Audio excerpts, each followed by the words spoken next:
Selamat datang podcast yang berhenti menteri episod ke-21 bersama YB Rafizi. Minggu ni tak ada salam-salam mengarut dah. Tak ada YB. Saya dah bertaubat je. Tapi kita ada seorang lagi tetamu istimewa kita pada malam ini yang misteri tapi dah diteka dengan tepat oleh... Yalah, korang pakai gambar dia. Obviously orang boleh teka. Tak minta gambar ni. Tak lain tak bukan lah gambar lain kan. Barulah misteri. Datuk Dr. Rais Hussin. How are you, Datuk? Alhamdulillah, thank you for having me. Ya.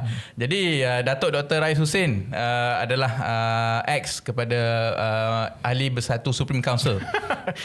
What a way to start. Banyak-banyak dia buat, kau mula dengan dia. Bekas mantan. Allah. No, your caption saya sambut saja. Okay. Kan?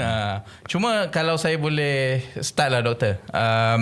Doktor keluar Bersatu pada bulan 7 bulan 10 2022. Doktor menyatakan bahawa antara sebab peletakan jawatan tu adalah punca masalah kesihatan, tugas lain. Cuma a few days selepas itu Doktor menyertai PKR. So sebenarnya sebab apa, Doktor? Mungkin your principal ke apa ke? Tanya betul dia bagi leading question. Leading answer. Tapi memang begitulah kesihatan masa itu. I was just recovering from quadruple bypass in 2019 dan aktif dalam politik pun tak banyak dah. And so my focus was primarily on writing, researching, and masa itu saya diberi tugas di MDEC to clean up the MDEC and put in the system. Biasalah macam tu. So that was I was focusing on. And then when it comes to politics, I was apart from cursory comments and op-ed dan begitulah penulisan dan TV appearance, so restricted. Tetapi bila saya melihat ada beberapa perkara yang tidak sehaluan dengan apa yang mula-mula saya berkecimpung dalam politik. I was never a politician. In fact, Raf can always tell you, I always like to use the word, I'm not a politician. And I was never a politician. I was always a technocrat. Telecom, IT, this and that.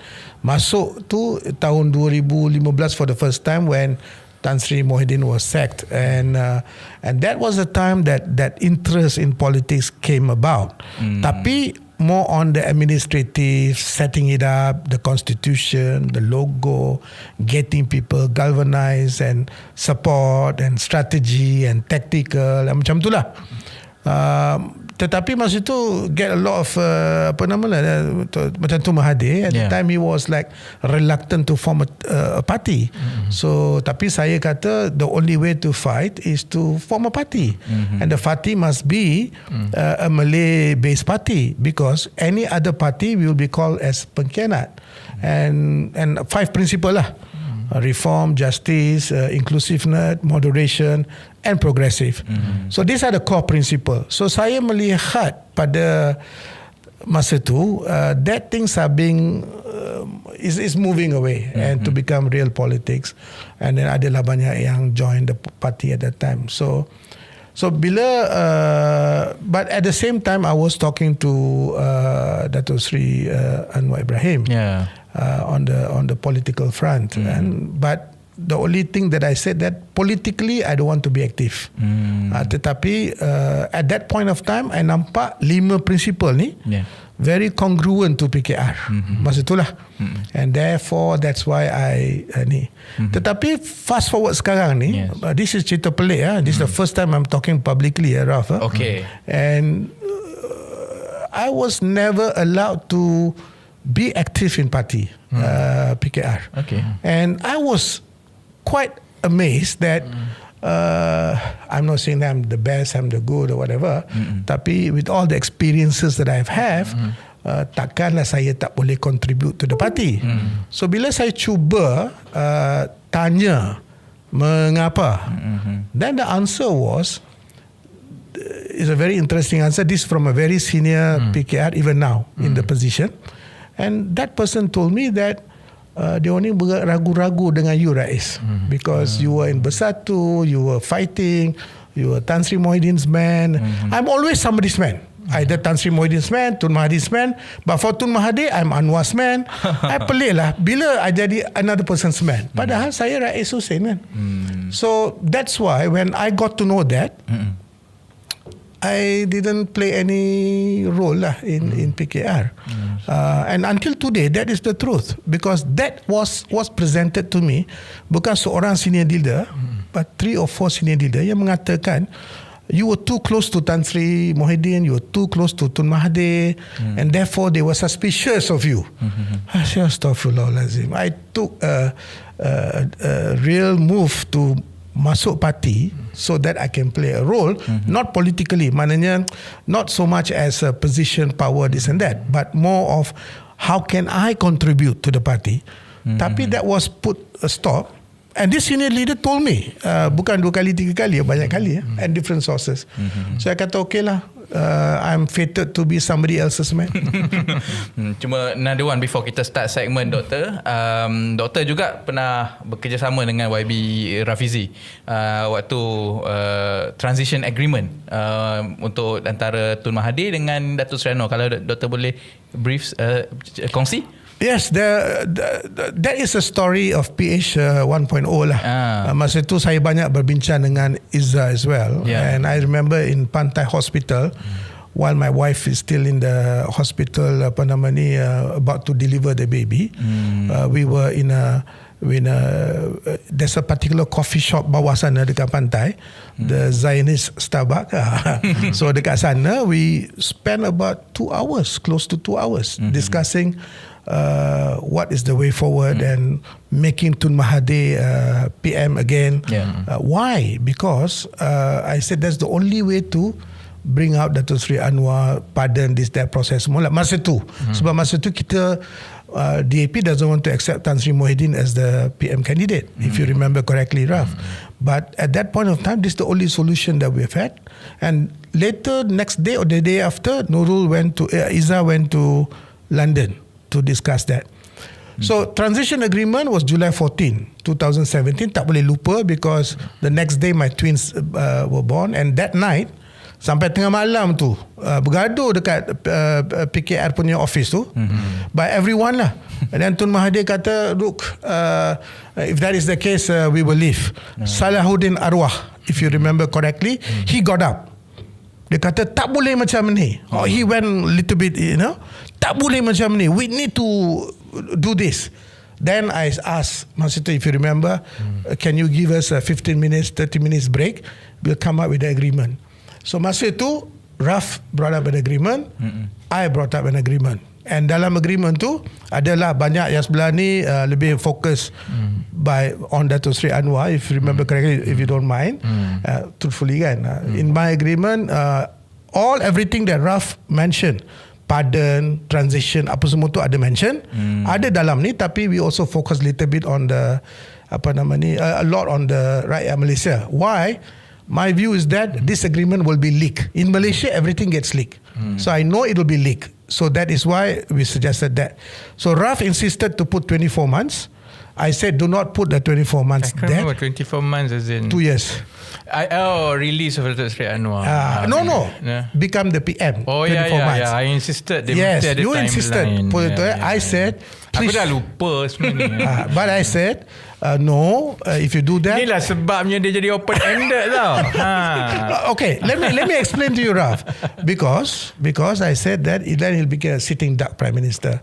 So sebab masa tu, remember I'm not a politician, right? Yeah. Saya betul-betul believe that everyone is in this together. I cannot unbelieve that, right? And the first one to sign the agreement was Tun. The second one was Kak Wan. The third one was Tan Sri Mohidin. The fourth one is Tan Kok Wai. And the fifth one was, I always call him Ustaz Masabu. And then the moment they signed, saya nak belah pergi hospital because my twins are about to arrive, kan? Then Mukris kata, you hold on first until the press conference is finished.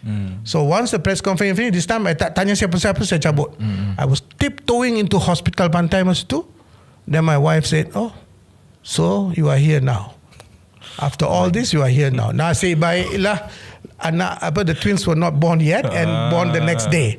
It was a Saturday pagi. Alhamdulillah. Kalau tidak, women are very good in history, tak boleh dia akan lupakan saya atau maafkan saya. So that was the experience that I had with Raf. We always have some interactions, positives and this and that, and he had Invoke, I had MA Research, I still have, and self-funded, and we do a lot of prediction apa semua tu. Begitulah masa tu. Was excited because it gave that, orang kata apa, that the steroid to, you are doing something for the nation. Tapi after some time, you rasa macam kena tumbuk besar tau. Why? Because lepas jadi PM ataupun ni, nak access dia orang pun susah. Because it's circumambulated, ditawaf oleh, ring fence by certain people. Begitulah. And then, interestingly with Datuk Sri Anwar also, before joining, I did told him the house dekat MCOP Mall tu, there's a one. Bukit Gasing. So saya bagi tahu, Datuk Sri, I'm a very disappointed man in many things in this political ni. I'm joining you. Please make sure you take care of the people. Please take care of the people, because affordability is a very important thing. Raf, you remember? Masa itu dia ada 5 perkara lah. I used to discuss about perut economy, if you remember. Tan Sri Muhyiddin used that quite a lot. Mitigation of cost, cost of living, affordable healthcare, affordable housing, dignified and quality jobs, and ada lagi satu ni, 5 perkara ni which is important. More than 90% of the people want that. So kita, we are going to make a change. Tapi bila kena tumbuk besar macam tu, lepas tu kali ni pula kena tumbuk lain pula ceritanya. Tak boleh trust because he's too close to Tun Mahathir and Tan Sri Muhyiddin. He's a Tan Sri Muhyiddin's man. So I pelik betul. So that's why Raf, that's why if you notice all these years after I joined, I've never been in the PKR punya mainstream politics. Ini revelation tonight lah. But that's the fact. And I still do not understand why am I distrusted that way. Okay, baik Doktor. Tapi I was appointed Admiralty by Datuk Sri Anwar. Baik. Okay. Baik, kita teruskan kepada segmen yang, jadi YB Raf sendiri pun minta guest yang kita jemput ni go through juga segmen-segmen yang kita biasanya. Itu untuk membantu saya kurang bercakap bagi Clever. Kau tidak letih. Cuma kita akan fokus dekat ART dan juga Bersatu lah I think. Jadi yang lain tu kita akan expedite sikit. Baik. Okay. Tak lain tak bukan, kita ada yang pertama, kita ada Beria man. Beria ni maksudnya poyo. Okay, kita bahasa bantu poyo. Kita tengok yang first. Ya, kita ada guna budak dan anak sendiri promote acara gaduh-gaduh. YB Raf perasan? Tak, dia ada lah dekat timeline. Keluar, tapi saya tak adalah follow sangat. Dia duduk bergaduh dengan Jojo kan. Ni pasal Muay Thai, betul. Saya tak tahulah. Kan salah-salah sebut, esok dia ada kat office aku ajak bergaduh, letih tu.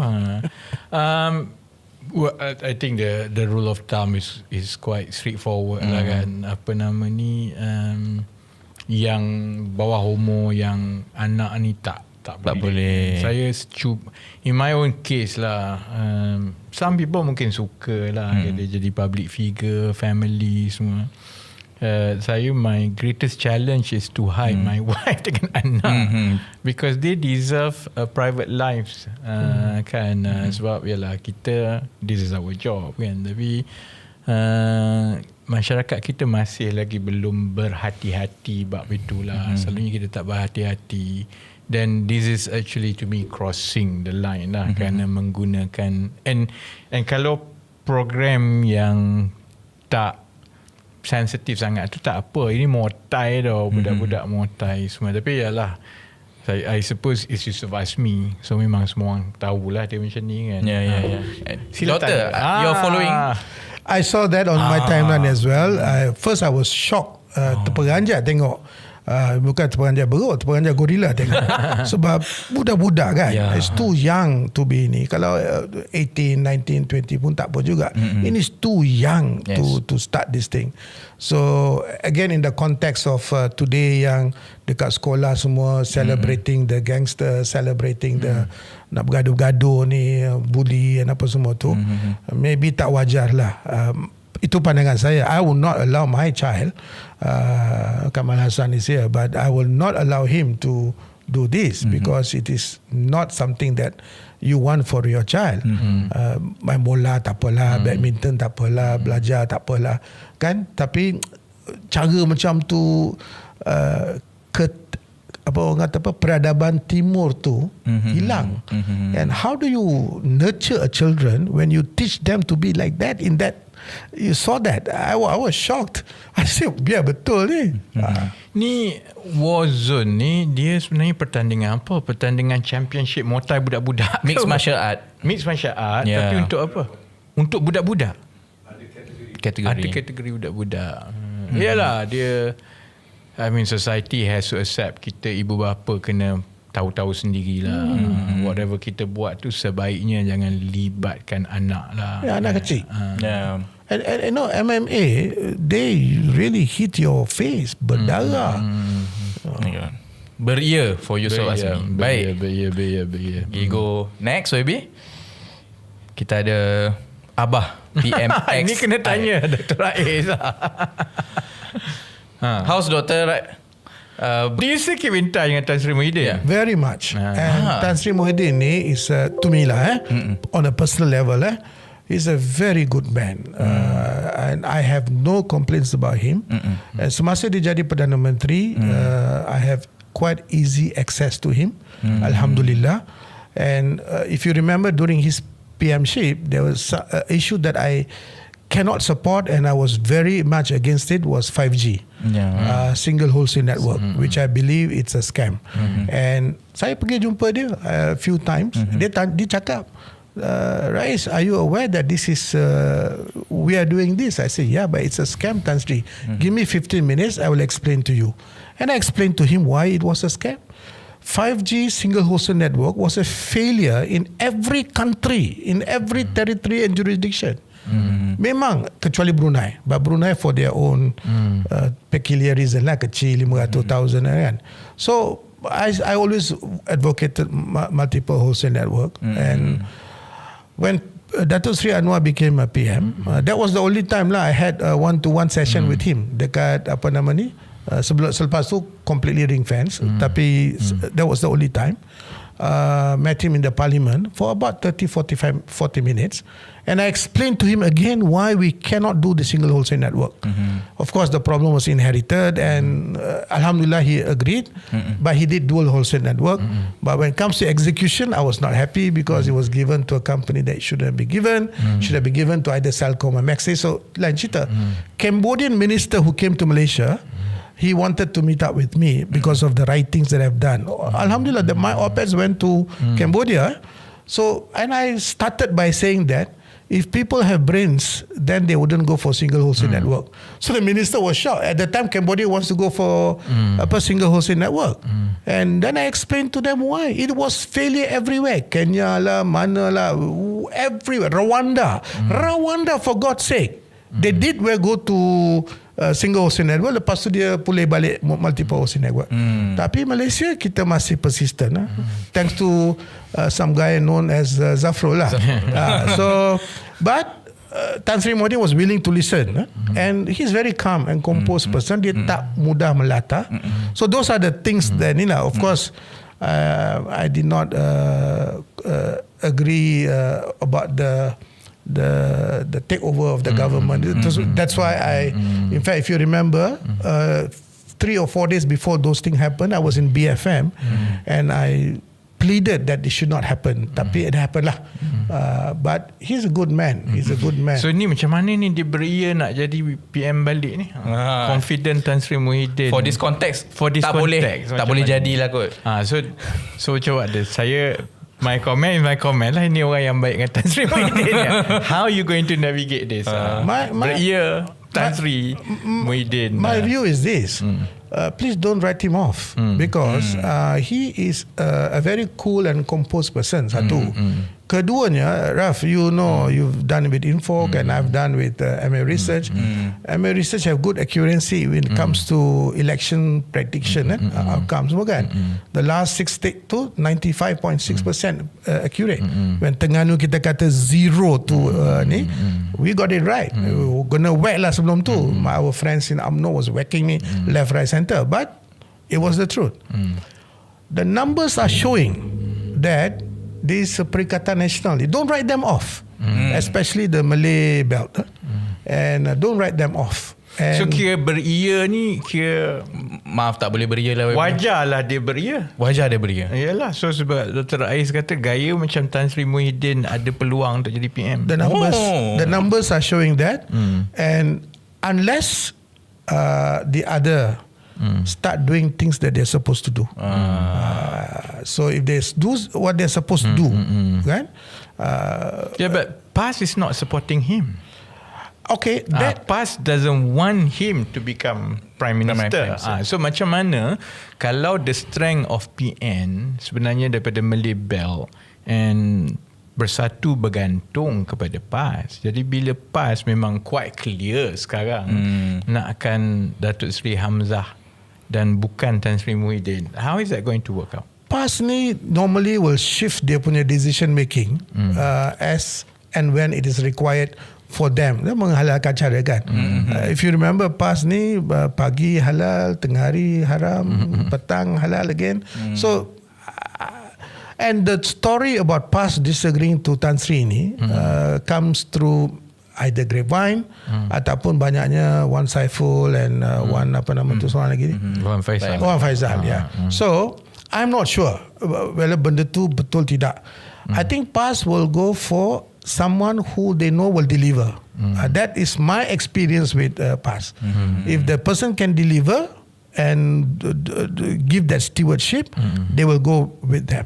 But the present government, DAP will be there, 38, 40 macam tu. They are not going anywhere far away. Walaupun Chinese support adalah some challenges. Tapi the rest of them, they need to do what they're supposed to do. You're talking about PKR lah. PKR and the lead lah. Well, UMNO, you mean PKR and UMNO. UMNO, I have always have this. UMNO, they keep on telling, recently this thing is emerging very very strongly. Dia kata dia tak sign dengan Pakatan Harapan. Dia tak sign dengan, dia kata they form the unity government at the behest of the Tuanku Sultan. And that's it. Dia tak bagi tahu that they are locked in. Tak ada. My view is that 6 months or few months before the GE16, UMNO will say that thank you for the time, we had a good ride and we are now going to go on our own.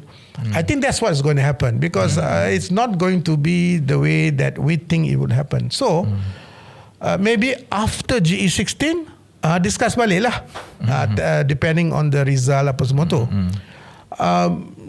I live in a place called Bukit Jelutong and Shah Alam, and Malay middle income and high income pun ada, tapi they rata-rata have started talking about ini tak boleh jadi. This what's happening now tak boleh jadi. We need to do better. We expecting more. When you promise the reform must be crystallized in action. Tapi benda tu sama aja 2 kali 5 kan. So when the perkataan 2 kali 5 comes about, so why? And some of them have started saying that politicians are like diapers. We need to change the diapers for the same reason. So that's how the thing is. So do not rule this guy out. My view is that do not rule this guy out. A little bit of tweaking. Sabah Sarawak will follow the winner. You have 165 parliamentary seats sebelah sini. He will follow the winner. So do not rule this guy out.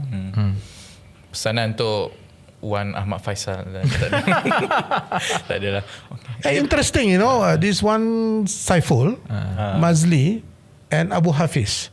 I was the one who brought them into Bersatu. And convinced them, because Tan Sri lah bagi tahu we need good candidate to make them a candidate apa semua tu. Alhamdulillah, all all two of them became candidate. One Faisal was masa tu young, still very young and working for Sadiq kan. So and Mazli did win. One Saiful did not win at the time. But it's interesting how Tan Sri actually accommodated One Faisal a lot. And accommodated siapa nama ni? One Saiful a lot. And now what's happening is happening. That's why politics ni kadang-kadang very difficult to understand. Baik. Jadi I'm talking to someone who sacrificed almost all his life for party kan. Beria. Next. Kita ada jangan main tampal stiker. Ni Ultras Negeri Sembilan. Tapi dia tampal stiker di pesawat. Stiker apa tu? Negeri Sembilan. Stiker. So dia kena tangkap lah. Ya, kena tindakan. Ya, kena tangkap. Ini airline apa ni? Ini dia memang set tanpa stiker, kemudian kawan dia kat belakang ambil dia record ataupun dia kantoi. Dia record dan from record tu dia nampak tak cerdik sikit lah. Kan kalau orang tak clean lah nak buat ni kan. Kalau nak buat graffiti tu kena clean sikit lah. I never knew sticking stickers like this is offense the law. I never knew. It's an offense. Okay. Because by extension, kalau you boleh tampal stiker, you boleh pergi spray colour semua tu habis. Beria tapi kurang sikit. Belum cukup. Tak clean lah. Jenayah. Baik. Lagipun sebab dia buat tak clean ni. Okay. Baik. We go next, YB. Raya lambat lagi, tapi ada acara bermaaf-maafan. Beria. Yang ni orang beria. Datuk Rais, are you aware? Yes, I'm aware of this incident. I saw that video where itu menteri tuangkan air.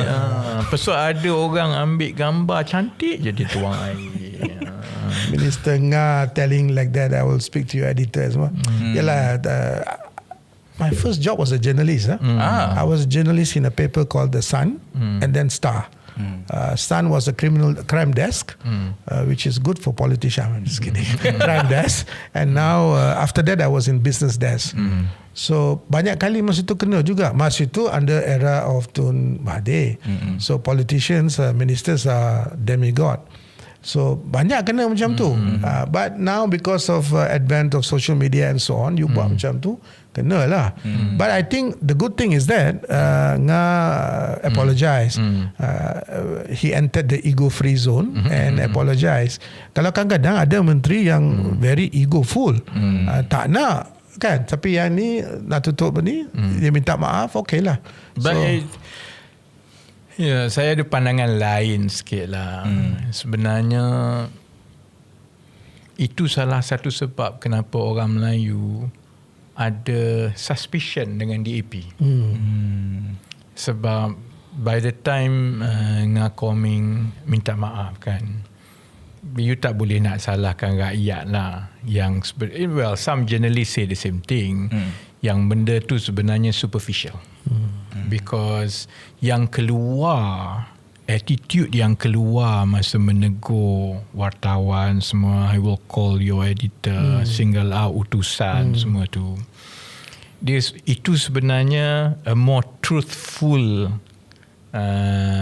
orang kata truthful manifestation of what you think, because it was spontaneous. Dan itu bukan perkara yang pertama kali berlaku kan. Jadi dia tidak membantu kos Pakatan Harapan lah dengan Melayu kan. Jadi kalau DAP tanya kenapa ada masalah, kenapa Melayu tak suka sebenarnya, kena hentikan benda-benda superficial macam ini. Dan sebahagian daripada sebab kenapa pengundi Melayu ada pandangan yang serong terhadap Nga Koming, kerana selalunya dia terlalu superficial. Jadi kalau nak Melayu, dia melayukan berpantun supaya mati semua, because people see through gimmick yang kita buat ni. In fact, kalau kita sebagai ahli politik terlalu bergantung kepada gimmick, then you are in trouble. Kerana orang melihat yang di belakang gimmick itu kan. Jadi kalau dia bend backwards, cuba orang kata try too hard semua, tiba-tiba keluar kejadian macam tadi. Dia sebenarnya menguatkan lagi persepsi dan pandangan. Dan ini bukan orang PAS, orang PM tau. Ini pengundi Melayu atas pagar. Jadi dia mungkin nampak perkara kecil kan, dia sebut, kemudian dia buat ni, tetapi dia tidak membantu kos Pakatan Harapan dengan pengundi Melayu lah. Yang ini yang lekat tau. Baik. Beria. Walaupun dia beria lah tuang air kan.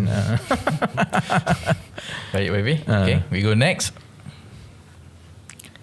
Kita ada dah jadi page Zoo Negara. Kenyataan terbaru Presiden PAS. You can see. I always wonder kan, bila ada minda Presiden Datuk Seri Hadi Awang ni kan, bila yang ini betul-betul dia tulis ke ataupun penulis dia? Jadi inside story tu. Tapi yang ini memang menarik lah. Kira tak ada berapa ekor kat situ tu, ada berapa jenis haiwan. Ular ada, kemudian babi hutan, rusa, tapir, harimau, lembu, kerbau, kambing. Sudah berapa tu? 8. Kemudian ada cengkerik, lipas, belalang, katak, tikus 13. Kemudian itu campur lagi ular lidi 14. So babi hutan ada ke bawah tadi.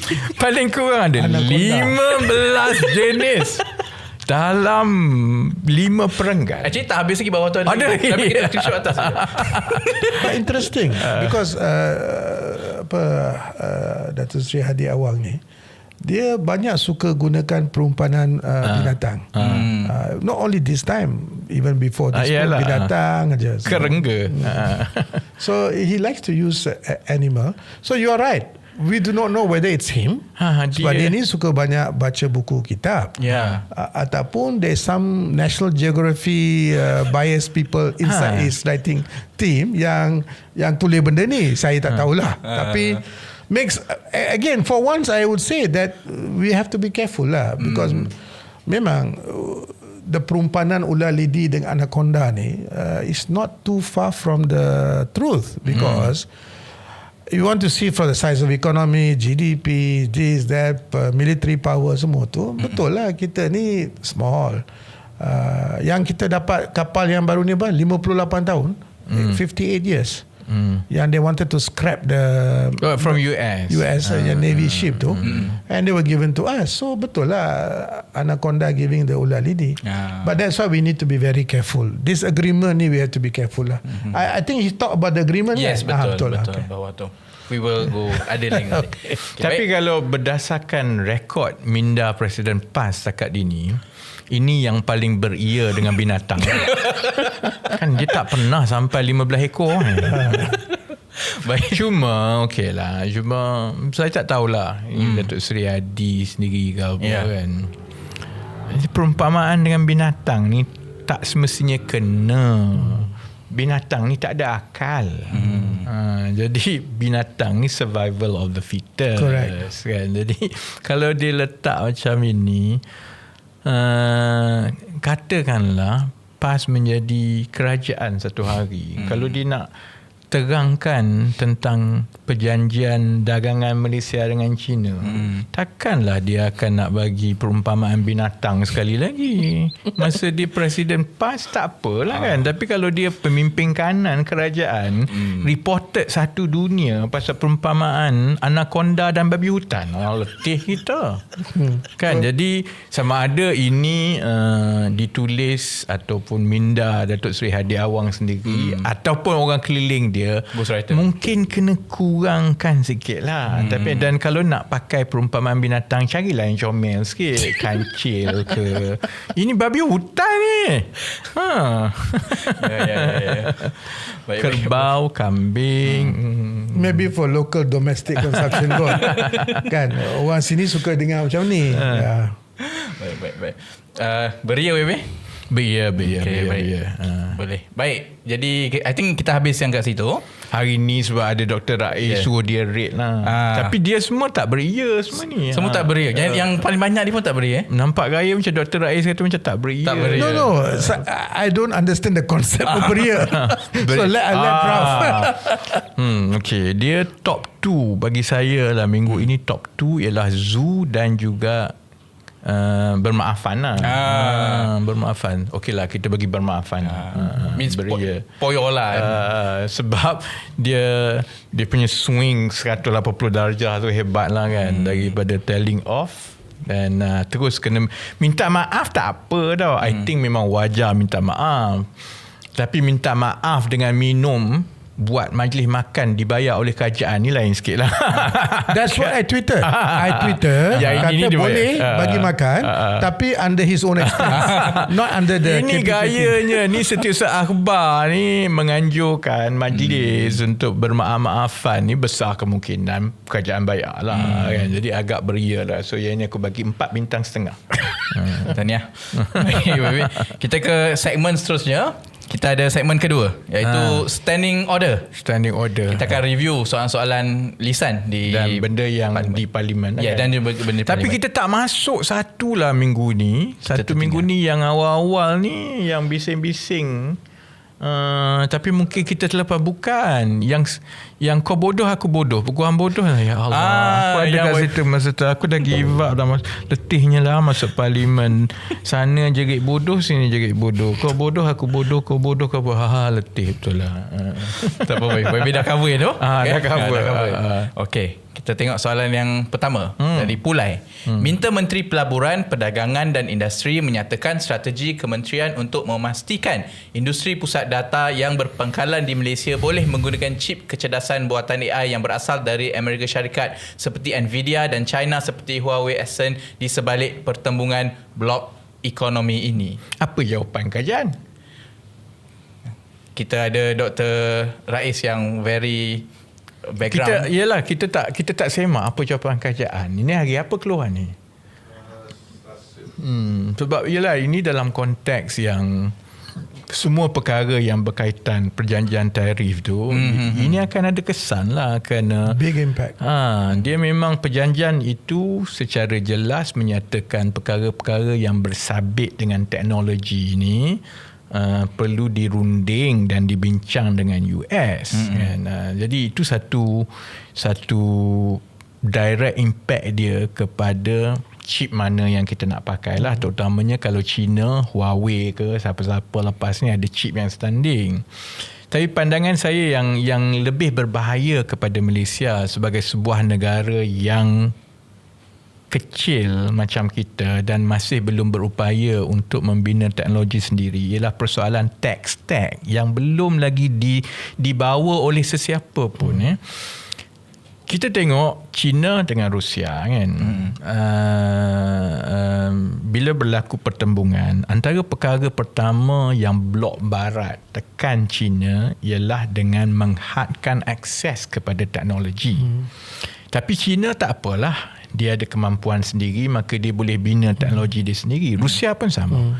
Rusia bila perang Ukraine semua tu akses kepada teknologi. Jadi sekarang ini kita ada 2 blok teknologi tu, tech stack. Satu yang dibina kebanyakannya berasaskan kepada blok barat, US lah kebanyakannya. Satu lagi yang sedang membangun dan pada satu ketika akan sama hebat. Sebab tu kita tengok ada OpenAI, ChatGPT, kemudian ada DeepSeek. Dan perkara ini akan terus berlaku kan. Sama macam Apple iOS dengan Android lah. Cuma iOS dengan Android dua-dua sebelah barat lah kan. 20 tahun mungkin lebih cepat daripada itu. Yang akan berlaku ialah dalam dunia ini akan ada beberapa tech stack. Kan? Tech stack ni kepada mereka yang menonton lah. Maksudnya teknologi asas yang yang digunakan untuk membina teknologi-teknologi lain. Dia kalau contohnya kita pergi negara-negara lain kan, ada negara pakai plug macam tu, ada negara pakai plug macam ni. Itu tech stack lah dari zaman 200 tahun dahulu, macam mana perbekalan elektrik dan sistem dibina kan.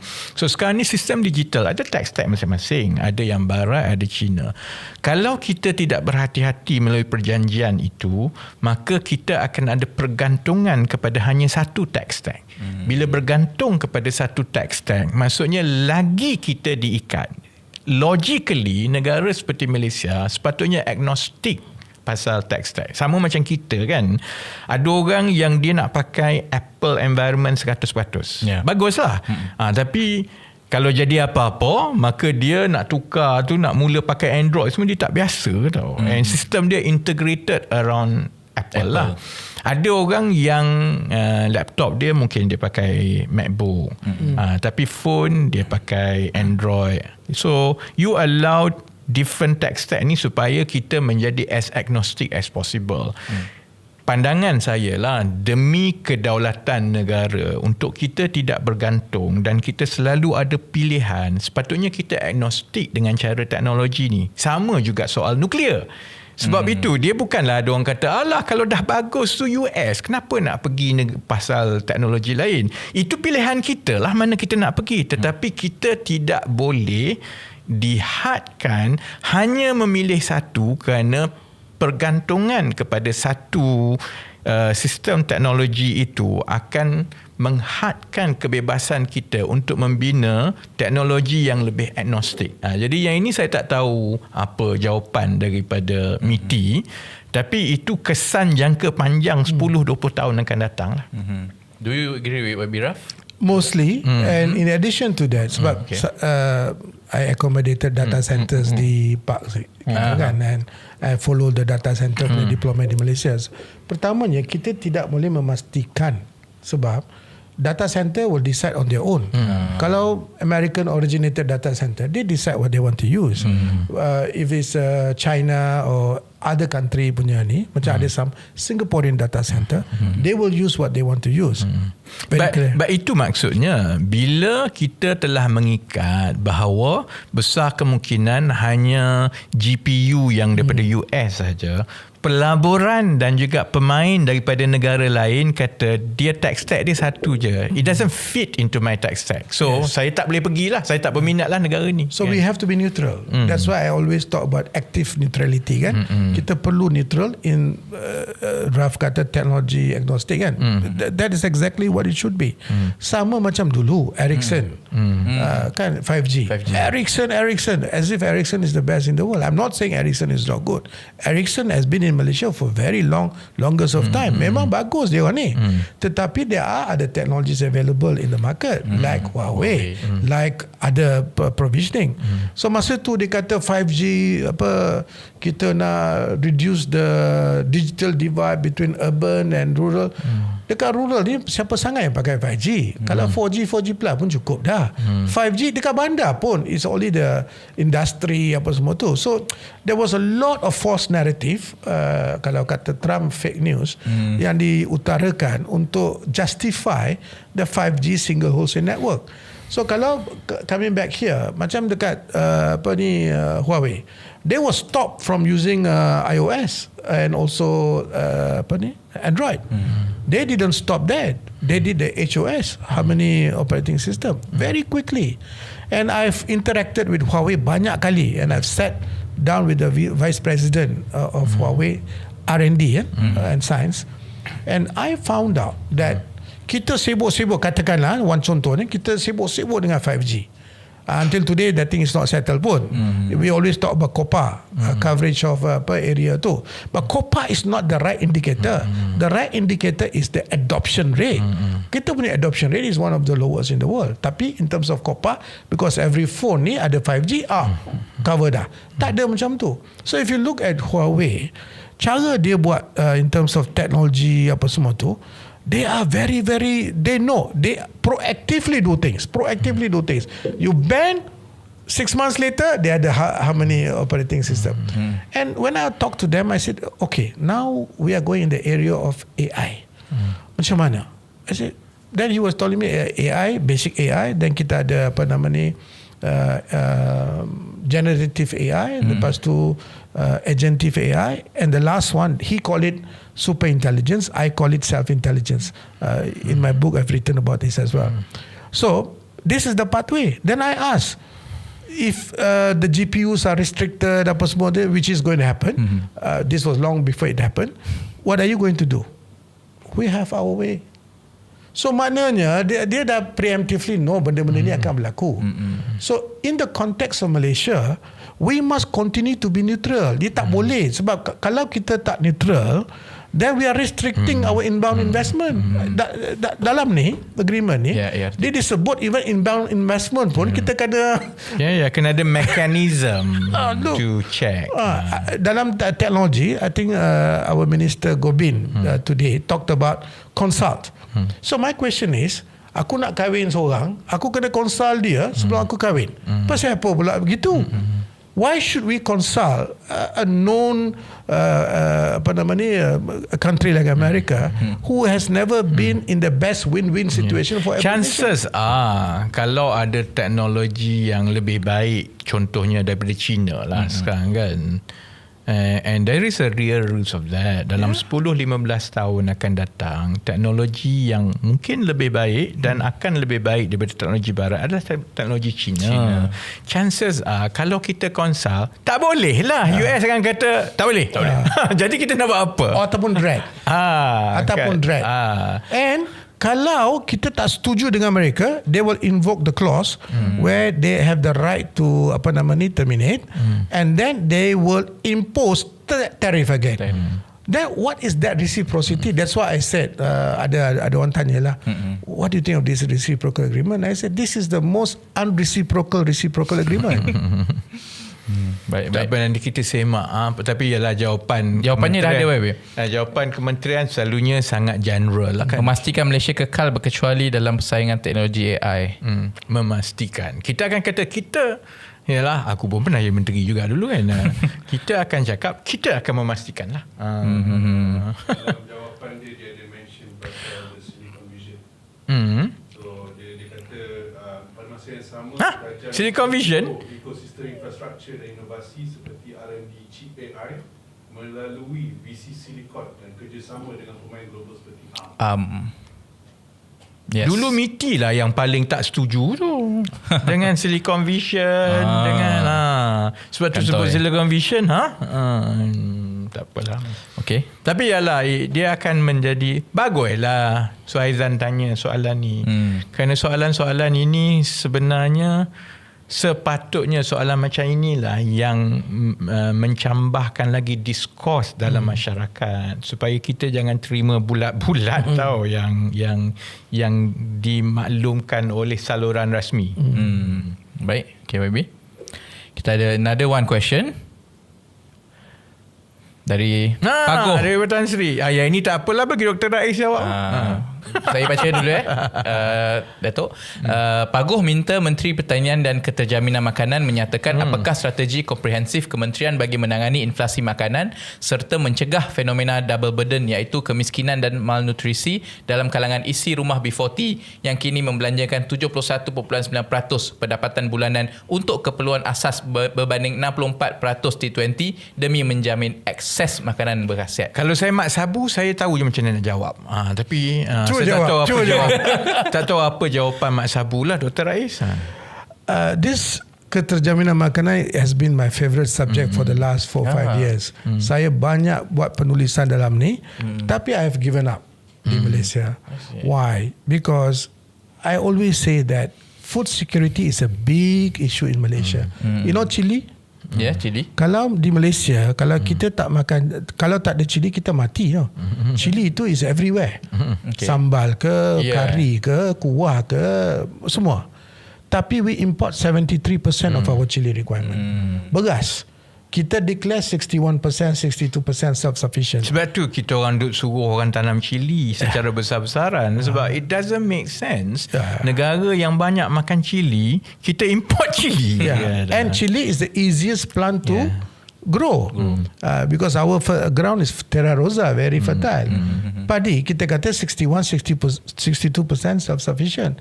Tapi sebenarnya 48%. Delta tu kita smuggle from Thailand.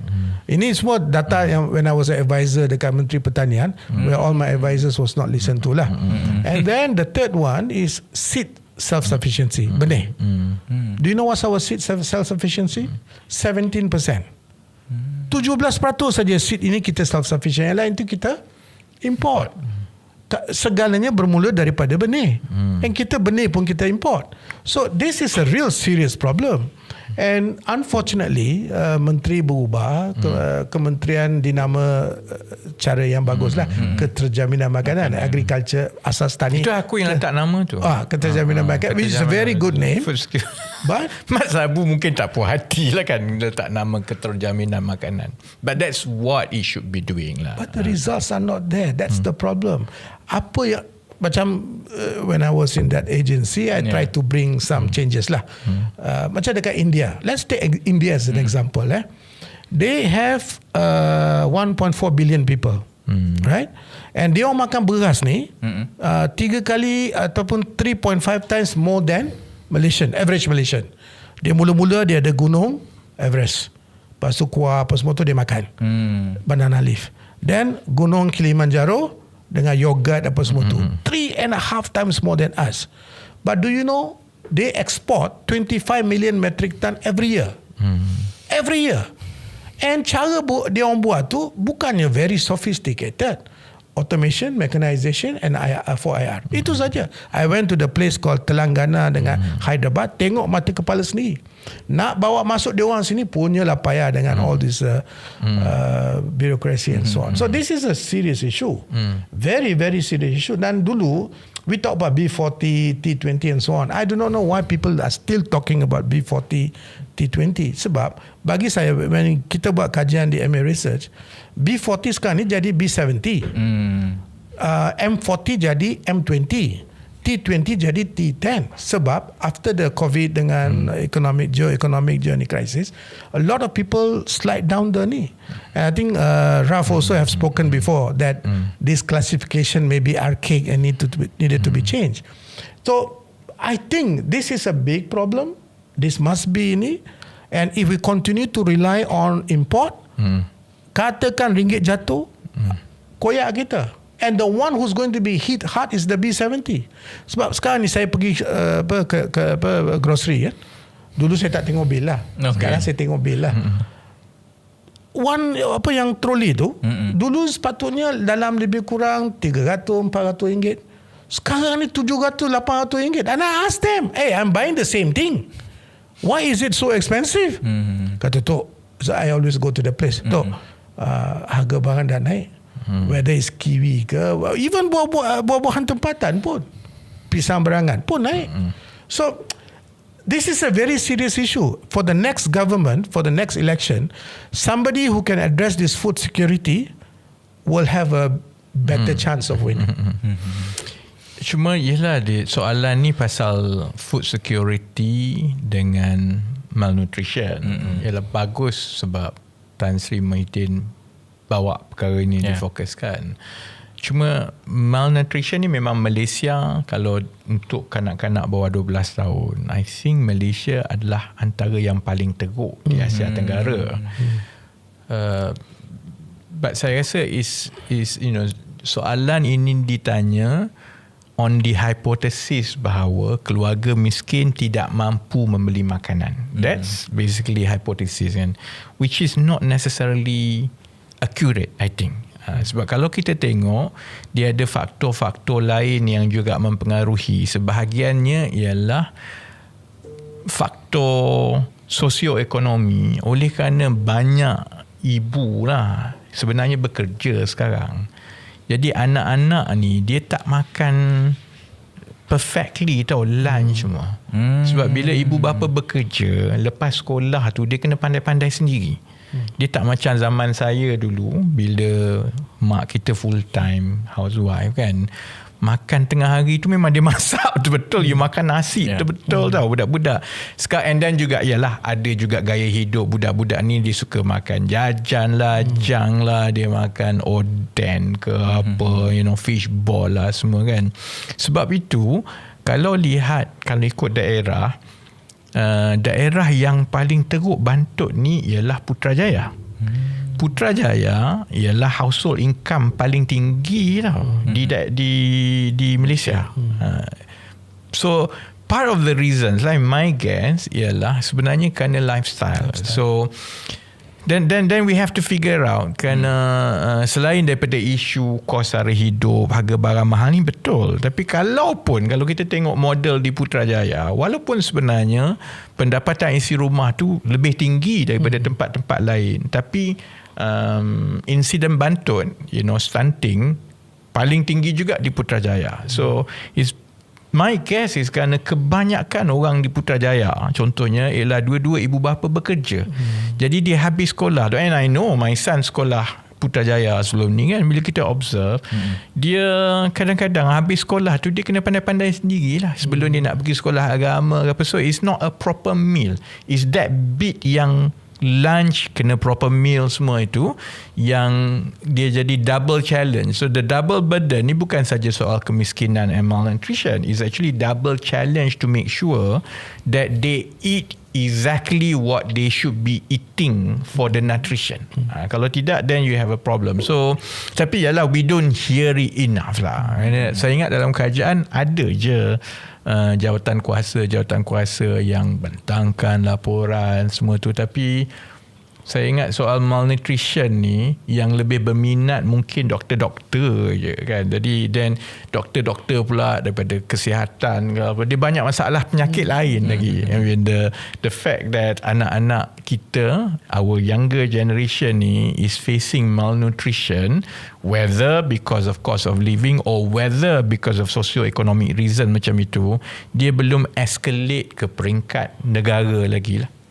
The UN study on the urban poor talked about this, yang mengatakan terbantut, stunted growth, not only in height but also brain. Yeah lah, of course. Dia akan mula ada kesan kepada brain lah. That's a big issue. And then what they found out in urban poor, in KL especially, dia kata they eat instant noodles. Instant noodles. Very easy to get. You cannot have more harmful food than instant noodle in your tummy. Janganlah saya jual instant noodles sekarang. Walaupun dia tak laku sangat sebenarnya. Tapi actually budak-budak sekarang dia suka instant noodles semua ni kan. Jadi I think kalaulah jabatan kerajaan ke apa beri perhatian yang lebih, sebenarnya macam mana nak menukar gaya hidup apa yang dimakan itu. But there's a solution for instant noodle pun. In Sabah, there's a young entrepreneur called Shah. You know what he did? He took all the leftover sawi, this and the vegetable ni, then he converted that into instant noodle using them. The maknanya not the normal instant noodle lah, which is harmful to health. And this one unfortunately is a little bit more expensive. Tak ada economics of scale. Maybe the government should start looking at helping this startup to do the right thing and help them to get the right equipment, give them the economics of scale, and then there must be a take up. So maknanya kalau bila dia nak bagi makanan kepada kat urban poor ni, this particular noodle ni, which is very nutritious compared to the completely no nutrition here, and this could be a solution. Lepas ni kena saman dengan Nestle, dengan Mami semua. Selamba berani korang hina instant noodle kan. Itu Gen Z dan juga budak Gen Alpha punya favourite tu kan. Berterus terang lah, walaupun ia pahit. Kata Rasulullah. Saman dia dah, bukan saman kita. Baik YB, okay. Kita 57 minit. Kita tak bergerak masuk hidup ni keras lagi. So having said that, kita masuk ke segmen seterusnya. So ini main segmen lah Dato' yang berkaitan isu-isu. Cuma mungkin saya boleh sentuh sikit lah untuk YB, sikit saja. Seminggu Fleximat. Kalau YB nak share apa-apa your thoughts. Okay lah, Alhamdulillah. Alhamdulillah. Cuma dia menambahkan pening kepala baru. It's like Aku dapat anxiety attack tiap-tiap hari sebenarnya. Saya kali tengok ni sebab tiap-tiap jam kena check sales kan. Yelah, what we are doing, yalah, to me orang mungkin katalah ni hobi bangang ke apa kan. Ekonomi ni dia ada banyak perkara lah kan. Satu dasar yang kerajaan buat. But there's also the market. The market ni dia supply and demand. Jadi cara konvensional kita setakat ini dalam menangani kos sara hidup ialah kerajaan akan bagi bantuan. Bila kos sara hidup tinggi, tak apa kita bagi sara, tak apa kita bagi duit. Baguslah. But there's a but to it. Okay. Kalau kita tak manage the market part of it, and saya faham lah untuk regulate market ni tak mudah. Sebab orang kata kenapa tak boleh kawal harga, letih nak. Sebab kalau macam itu kita kena tetapkan setiap harga barang itu, then you stop becoming a market economy lah kan. Contohnya bila kerajaan bagi sara, bila kerajaan bagi STR yang lebih tinggi, you are pumping the money into consumer, kan, consumer market kan. Saya tak pasti sama ada kita ada ke tidak. Cek dan pastikan syarikat-syarikat semua ni yang akan dapat durian runtuh 1 bilion, 2 bilion, suntikkan wang ke dalam market mereka, kita cek ke tidak dia naikkan harga ke tidak, dia turunkan harga ke tidak. Jadi oleh sebab itu, kalau kita tak manage soal pasaran, kita menormalisasikan kenaikan harga itu secara berpanjangan. Sebab as a society, kita tak challenge jual kopi RM15, jual lunch RM10, RM15. Kita tak challenge, kita menerima. Dan bila kerajaan pula, responsnya hanyalah tak apa, kamilah maha pemurah dan kita bagi duit. Duit tu duit cukai tau. So unless you fokus juga kepada soal consumerism dan juga soal pasaran lah, dan that's exactly what we are trying to do. Tapi dia berpeluh lah. Saya bagi contoh kan, dalam lebih kurang seminggu lah Fleximat setakat ini kan, dan esok kita akan buka kesum kan. Atas kertas kita roughly know lah, and the margin is very thin. Kalau ambil coffee kan, katakanlah latte, I think latte is sold at RM4.90 kan.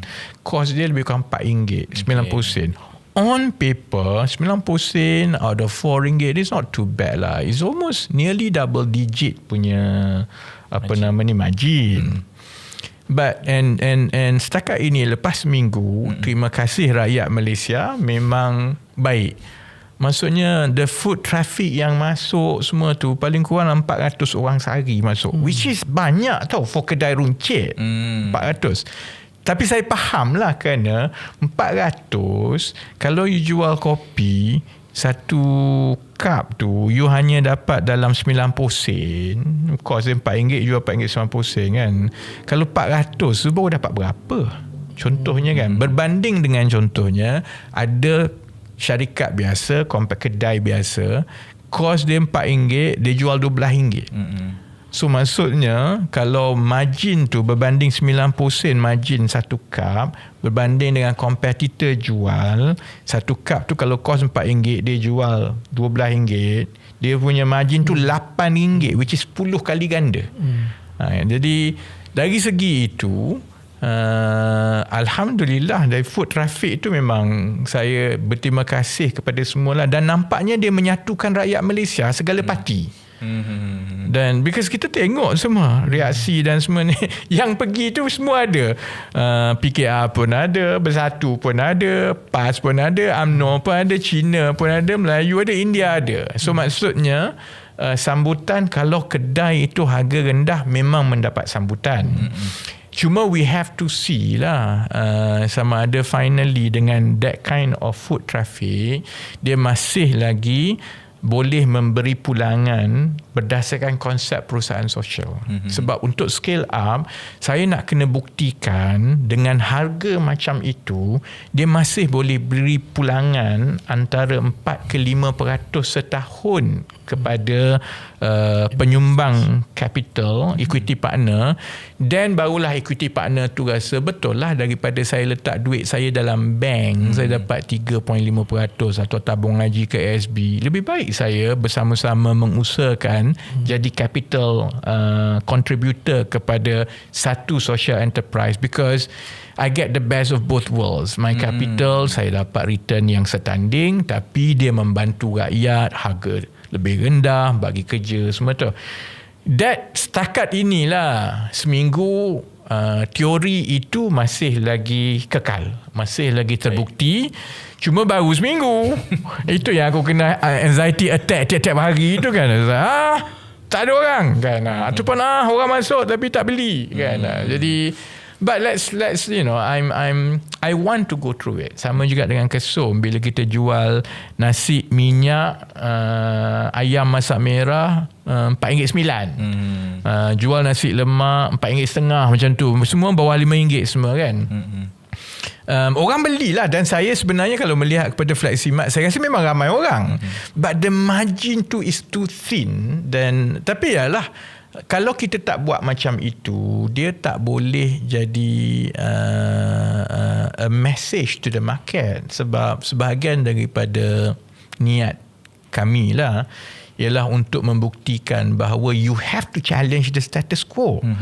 Kalau tengok kepada parti-parti politik, kadang-kadang frust jugalah, kerana kalau bab nak bertukar kerajaan ni bermati-matian untuk challenge, untuk challenge status quo. Tapi bab harga barang, dia tak nak challenge status quo tu tau. We need to challenge the status quo lah. So kita berharap lah the model tu dalam 1-2 bulan itu memang terbukti. Then I think kita boleh scale up, kerana yang berminat tu ramai. Dan Melayu, Cina, India semua sokong. Saya paling menarik lah, ada seorang kawan baik saya, orang kaya Cina. Memang kaya lah kan. Saya dah kenal lama lah kawan saya ni kan.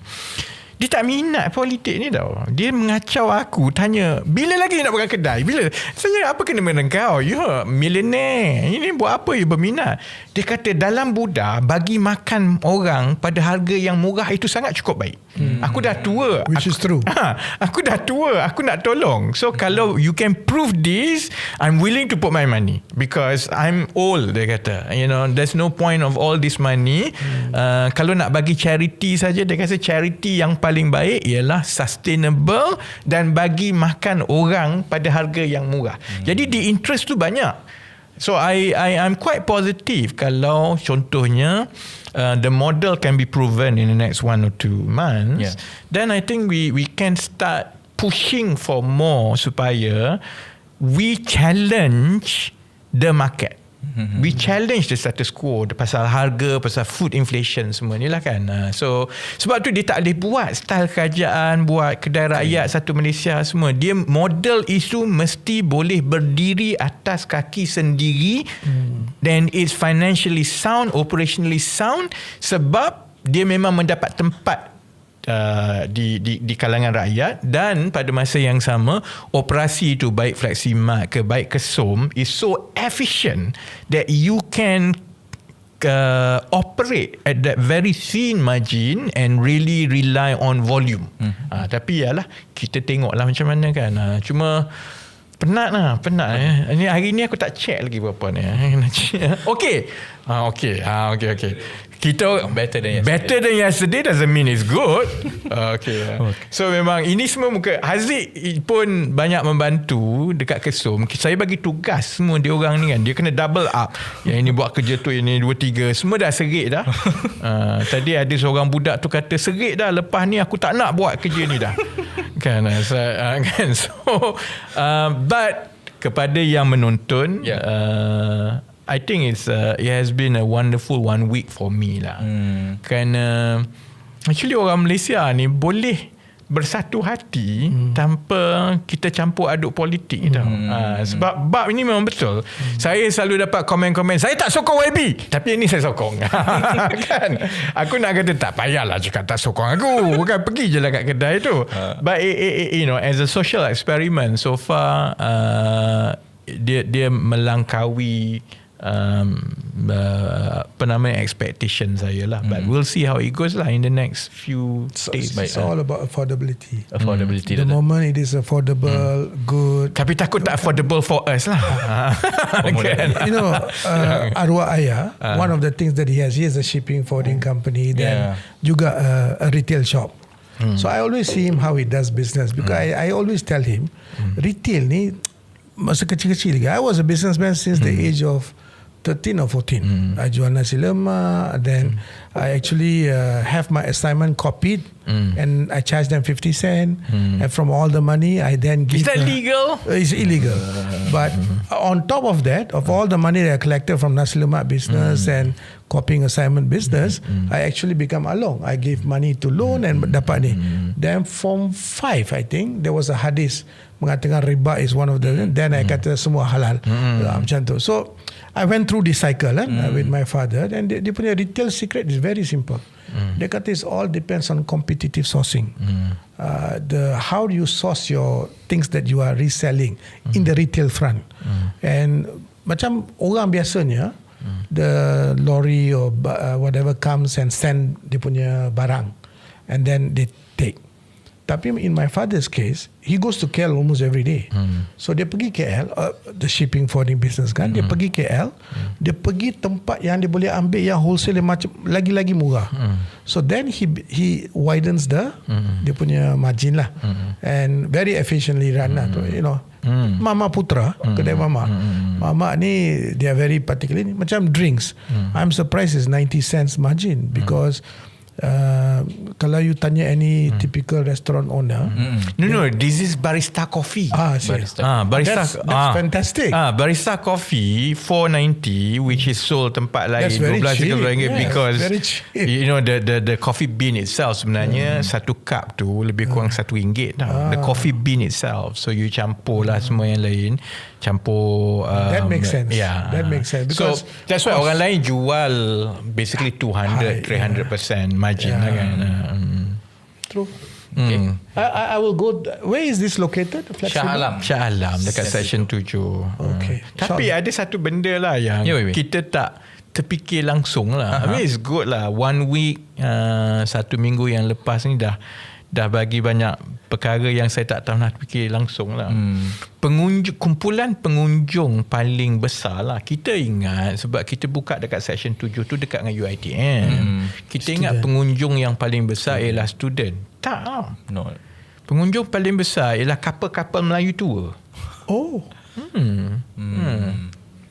So saya tengah study ni, macam kenapa couple-couple Melayu tua, pakcik-pakcik pensioner ni, dia suka pergi Fleximat, suami isteri, dia beli kopi, dia makan kat situ lah. Baik. For the student, I think you need to do a lot of TikTok. There is a mee goreng shop dekat sana, somewhere in Shah Adun ni. Dia kata he spends RM3,000 on the TikTok, and dia punya returns within 3 weeks. More, like quadruple the thing. So kadang-kadang student kan, dia nak macam tu.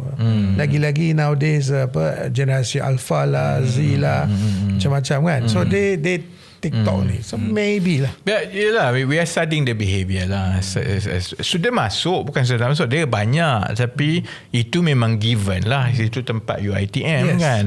Cuma yang kita tak terfikir langsung, suami isteri couple pensioner. So I think they like the moments together, quietly minum kopi. So that's something yang you know, I've done for clients sebelum ni kan. Saya tak pernah terfikir lah sebenarnya pensioner couple ni ialah satu market yang besar. They have all the time and actually they have the money. Kan? Okay, baik Baby, having said that, esok kita ada pembukaan kesum. Jadi I think ni tak ada apa-apa explanation lah, just kena datang ramai-ramai pukul 9. Pukul 9. Ini yang 10. orang tanya lah, ada banyak yang hantar mesej ke saya. Ini betul ke YB? You boleh jual nasi minyak, ayam masak merah bawah RM5, kemudian semua bawah RM5. Ini betul ke? Sebab kita orang tak boleh. Itulah eksperimen dia, guys. Dia sebenarnya cost dan inefficiency yang paling besar dalam F&B ialah di dapur. So untuk kita memastikan you boleh operate secara efisien dan menjual pada margin yang sangat rendah macam itu, kita mencuba cara baru di dapur lah. Kan? Bukan saya memasak lah. Kalau aku masak memang harga mahal lah. Sebab aku sembab kan seluruh semua kan. Jadi kalau nak ikut biarlah a new idea antara kesum dengan fleximat. Fleximat ni tumpu kepada flexi lah. Maksudnya that's why you have to use machine. Kalau detergent tu dia nak beli 1 liter, dia boleh beli 1 liter kan. Kesum ni sebenarnya ada, hopefully lah, the new way of looking at kitchen. So kalau nak tahu sila datang. Esok lah saya akan ada dalam pukul berapa YB? Pukul 8 sudah ada. Pukul 8 dah ada. Pukul 8 sudah ramai ada. Pukul 8 sudah ada. Tapi tempat tu kecil sikit. Dia payah nak cari parking. Tapi sebab memang kalau dekat kawasan working class, itu location tu bagus lah. Dia betul-betul di tengah-tengah Pandan Indah. Dia ada office, dia ada kedai. Kemudian dia sebenarnya berjiran juga dengan kawasan perumahan. Betul. Dan saya berharap juga kita dapat capitalize on market kumpulan pensioner ni lah. Kan, sebab saya selalu buat kaunter bergerak ni kan. Sebenarnya pensioner ni ialah satu soal kos kan, makan semua ni mahal sekarang kan. Kedua, dia orang duduk 2 orang je. Dia nak memasak umur 70 lebih, memang tak berbaloi lah. Kalau dia nak order ikut Grab, mahal lah sekarang Grab. Sebab satu, harga makanan tu dia dah kena reflect cost kepada margin Grab tu. Kemudian delivery lagi kan. Jadi salah satu tujuan juga ialah kita nak tengok macam mana dia boleh serve kumpulan-kumpulan seperti itu, iaitu kumpulan pension yang duduk kat rumah. Of course, sebab tu orang tanya, YB kenapa tak boleh letak kat Grab lagi? Sebab the model doesn't work kalau letak kat Grab.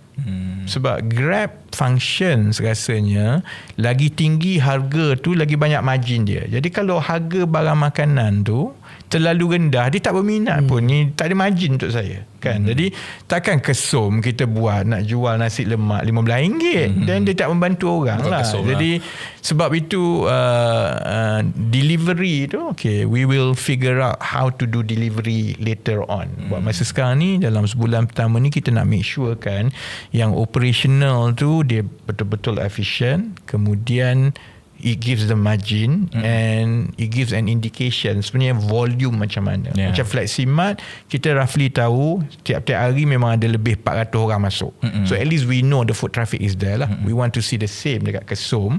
And once I think 1 bulan lebih tu we get the data, then itu membantu kita untuk design delivery service tu macam mana nanti, terutamanya kepada kumpulan-kumpulan yang pension yang tua ni. Sebab dia memang tak guna dia keluar rumah untuk dapatkan makanan untuk dia 2 orang je. Dan kalau dia nak order Grab dengan harga makanan yang ada kat Grab tu sebenarnya mahal untuk dia. Okay YB, duly noted. Okay. Esok kau ada kat situ kan? Ada sepanjang hari. Kau better be there kan? So Haziq selain daripada dia buat kerja percuma jadi moderator podcast tak berbayar, dia juga buat kerja percuma tidak berbayar untuk set up Kesum. Jadi kalau tak sedap pukul dia. Sebab itu orang politik dalam PKR banyak budak-budak dia tak suka kat saya. Because working with me selalunya memang nak mampus. Betul. Kena buat 2-3 kerja lepas tu tak dibayar kan. Tengok semua muka senyum. But how do you survive? Dia ada kerja dia lah. I never believe in full-time politician. Yang budak-budak semua yang dari politik ni, kalau dia datang, dia nak 100% kerja dengan politik jadi pegawai khas, memang kena halang aku. My view about budak-budak yang buat politik ni, you need to have a 9 to 5 job. You buat kerja 9 to 5 job you. At the same time, malam kerja kau buat ni, weekend kena buat semua ni. Memang girlfriend marah lah. But tak ada. In your case memang tak ada girlfriend, tak ada orang ada girlfriend kau lah kan. But I think that's where you learn the independence. Supaya hidup itu satu tak bergantung pada politik, you ada your day job. Kedua, the ability untuk juggle 2-3 tanggungjawab. Ketiga, if you really want to be politician, public service ni doesn't pay. So you better learn daripada awal. Buat kerja ni memang tak ada duit. Cuma selalunya dia orang kalau tak berhati-hati, dia hilang lah. So esok kau ada okay. Basuh pinggan esok. Basuh pinggan. Baik YB. Okay, kita ke next lah. I think ini ini cerita berat. Highlight of the podcast lah. Drama ART. Dan yalah, saya rasa banyak dekat komen yang walaupun dia kata saya penyokong YB, tapi saya tak setuju. Aku rasa itu disusun lah. Disusun sebab selepas yang Malaysia kini dedahkan, Malaysia kini buat operasi dia ada operasi. Dia panggil apa ni? Dia ada term dia sendiri, coordinated unethical behaviour. Ke apa dia? Unauthentic behaviour. Coordinated unauthentic behaviour lah kan. So tengok macam adalah kan. Dia orang ni pun tak cerdik. Lain kali kalau nak buat macam itu, dia tak boleh lah pakai copy paste, pakai benda yang sama kan. But banyaklah, terutama selepas Zafrul jawab, banyaklah yang saya nak bagi, because I think banyak yang telah diulas lah kan. Tapi sebab ramai orang duk tanya macam mana Zafrul kata macam ni, orang ni kata macam ni. Sebelum saya bagi kepada Dr. Rais untuk goreng sampai habis kan.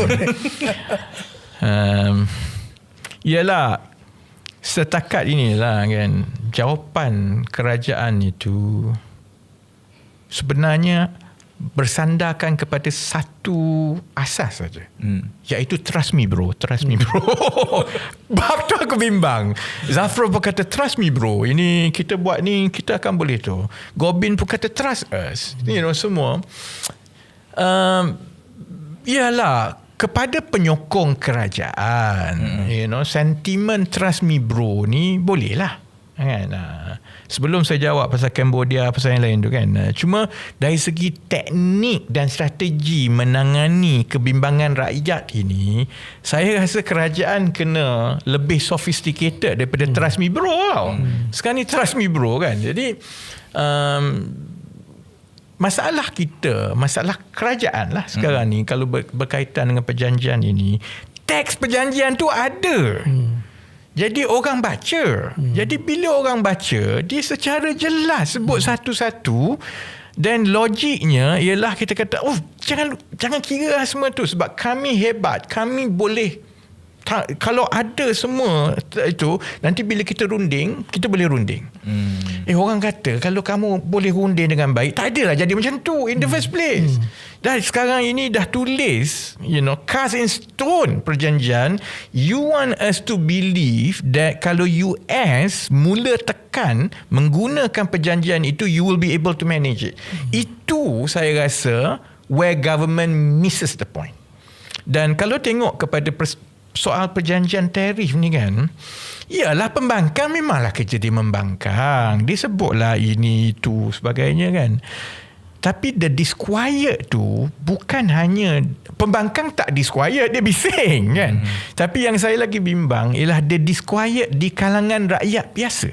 Sebab dia baca, kalau perjanjian tu tak ada, dia hanya jawapan di parlimen semua, bolehlah kerajaan kata begini-gini, then we take it at face value. Isu dia word by word benda tu ada. Tambah pula bila orang banding kan, then I don't think they should take that approach. Jangan ambil pendekatan trust me bro ni. Kerana saya tak rasa itu berjaya menjawab lah. Okay, now before saya bagi kepada Dr. Rais kan, pandangan saya lah kan, I wonder lah, kalaulah kita tak bundle perjanjian ini dengan ASEAN, mungkin keadaannya lain. Orang tanya saya, alah YB, you bising lah. So apa solution you? Kalau saya masih ada dalam kabinet dan saya kalaulah dimaklumkan ini adalah perkara-perkara yang US minta, tak ada orang persoalkan kita dipaksa berunding semua ni. Tak ada orang. Mungkin bukan dipaksa berunding, lebih kurang lah dipaksa berunding. Sebab dia dah umumkan tarif tu, nak tak nak, kalau kita tak runding nanti tarif jadi 25%. Jadi kita terpaksa lah, lebih kurang kan. Jadi cuma if I was in the cabinet lah, you know, pandangan saya begini, kalau terms ini ialah terlalu keras dan kita perlukan to and fro lagi lama kan, what is the necessity untuk menandatangani secepat mungkin? Sebab kenapa perjanjian itu ditandatangani secepat itu, sedangkan dalam ASEAN ini hanya Malaysia dengan Cambodia saja yang hanya sign, sebenarnya majoriti negara lain masih lagi berunding. Sebabnya ialah, tekaan saya lah, dia telah dibundlekan together dengan persetujuan Trump untuk datang ke ASEAN. So that would be, kalau orang tanya saya, YB, apa yang you akan buat berlainan? That would be the thing yang saya kata. If it takes Trump tak datang ke ASEAN untuk kita boleh runding lebih lama, then tak apa Trump tak datang ke ASEAN. It doesn't take the shine of ASEAN. Malaysia sebagai chairmanship of ASEAN, if the price is kita tanda tangan ini untuk mendapatkan Trump datang, I think saya akan ada reservation. Itu yang pertama lah kan. Yang kedua, time is of the essence. Dia kembali kepada soal kenapa kita nak sign cepat. Sebab di US soal tarif ni tak selesai lagi. Betul. Kongres, Senate dengan Kongres sekarang ini, Senate mengundi untuk membatalkan tarif. And Republican pun mengundi sekali dengan Demokrat. Jadi sedangkan benda tu masih lagi duk pumpang-pumpang di US yang mengatakan bahawa Trump tidak ada kuasa untuk buat benda ini, kita pergi sign awal. Federal Court. Dan yang terbaru, Supreme Court. US Supreme Court. Supreme Court sekarang ini is very heavily conservative, penyokong Trump. Tapi Supreme Court pun gayanya tidak bersetuju dengan Trump. Betul. So sekarang ini tanda-tandanya ialah tarif yang Trump buat ini di US sendiri pun kena reverse. Jadi I wonder, mungkin negara lain yang tidak terhegih-hegih nak sign ni, dia pun tahu let it run its course kerana midterm is coming. Dan Trump is now the most unpopular president berbanding the last one, even banding dengan Obama pun. Well, Obama was popular. Biden. First term dia, he is more unpopular now. Even banding dengan Biden, Biden more popular than him. He's minus 18% sekarang going to midterm. Then the last 1 week, gubernatorial punya election, mayor punya election, semua Demokrat sapu. Jadi if kita tahu bahawa benda ni tak settle, then Trump is paying political cost di US sekarang. Is it not that is in our best interest not to rush into it? And the reason, sekali lagi, kita rush into it most probably because of ASEAN, sebab nak Trump datang kan. Then kemudian adalah Zafrul kata kan, I think saya ada masalah lah dengan jawapan Zafrul di parlimen, kemudian jawapan Zafrul selepas itu menjawab beberapa perkara. Saya kata kita kena lebih transparent dalam jawapan kita. You know, strategi komunikasi kerajaan sekarang, macam saya sebut berkaitan dengan tarif ini, terlalu memikirkan bahawa kita semua ni ulalidi, macam Ustaz Hadi kata. Maksudnya kita tak faham. Jadi bila contohnya dia bagi contoh lah kan, seolah-olah aku bodoh lah kerana membandingkan Cambodia. There are two ways of looking at it kan. Dia kata lah Cambodia ni negara miskin. Kalau aku jadi Cambodia aku marah betul lah. Selamba je kau basically kau kata menteri Malaysia kata kita ni negara miskin, jadi tak apalah US bully pun tak apalah kan. Ataupun US ni bagi affirmative action kepada Cambodia. Itu yang disebut kan lebih kurang kan. You see, the other perspective is this. Macam mana sebuah negara seperti Cambodia yang memang betul interest ekonomi dia tu sangat tidak berpengaruh berbanding dengan Malaysia. Cambodia is not as entrenched and integrated dalam supply chain dengan US. But they still have the dignity to put their feet down and cakap not when it transgress our sovereignty. Dia macam beginilah orang kaya dengan orang miskin kan. Orang miskin tu nampak ada lagi maruah daripada orang kaya. That is the perspective yang saya rasa Zafrul tak nampak tau.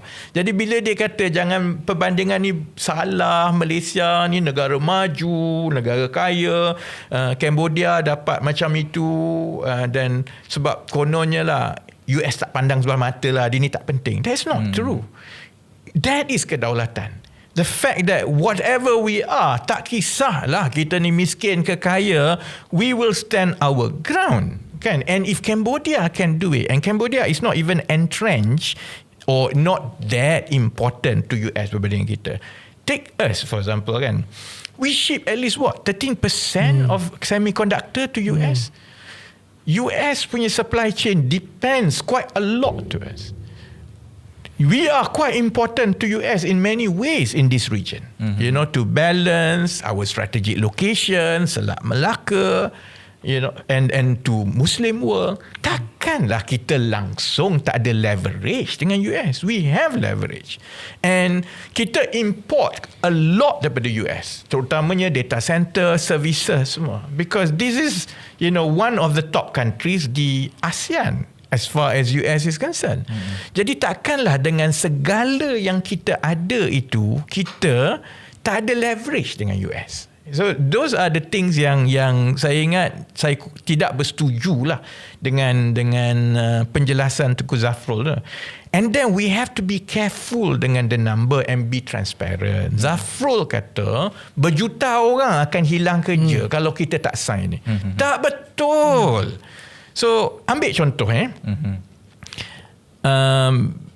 daripada 25% tarif kepada 19%, ada pengurangan 6% tarif kan. Kemudian dia sendiri juga telah nyatakan lah, saya ingat dalam jawapan dia kan, yang diberi pengecualian itu ada 1,711 line items yang kita tak tahu pun lagi. Yang jumlah volume ekspornya ialah sebanyak $5 billion lebih kurang, which is about 20 billion ringgit lah. Itu tak termasuk dengan chip. Our annual export semiconductor ke US lebih kurang 60 billion. Jadi kalau you ambil 20 billion campur 60 billion, maksudnya ekspor yang dilindungi melalui perjanjian ini ialah 80 billion. Itu pun kita tak sure lagi sebab kita tak tahu lagi pasal semiconductor ni tau. PM kata setakat ini positif. Tapi dalam tu tak ada definitif. And line item yang 1711 tu tak ditunjukkan dalam appendix ke mana. Maksud tak ada. Tak ada. I check, maksudnya kita sedang menunggu sebenarnya US bagi senarai 1711. Ke dah ada dekat appendix tu? I saw that. If you have to click yang blue line at the bottom part of the agreement tu, it will bring you to 427 pages. Dalam tu ada item. Ada items. But okay. Let's go back to 80 billion tadi kan. Yang saya nak jawab yang Zafrul kata, kalau kita tak sign ni, jobs will be lost. Millions of jobs that's lost. That's not true. So katakanlah 80 billion itu kita kekal 25% tarif, bukan 19 yang kita sign ni kan. So 6% price high lah untuk barang Malaysia kan. Katakanlah it reduce our competitiveness by about 20%.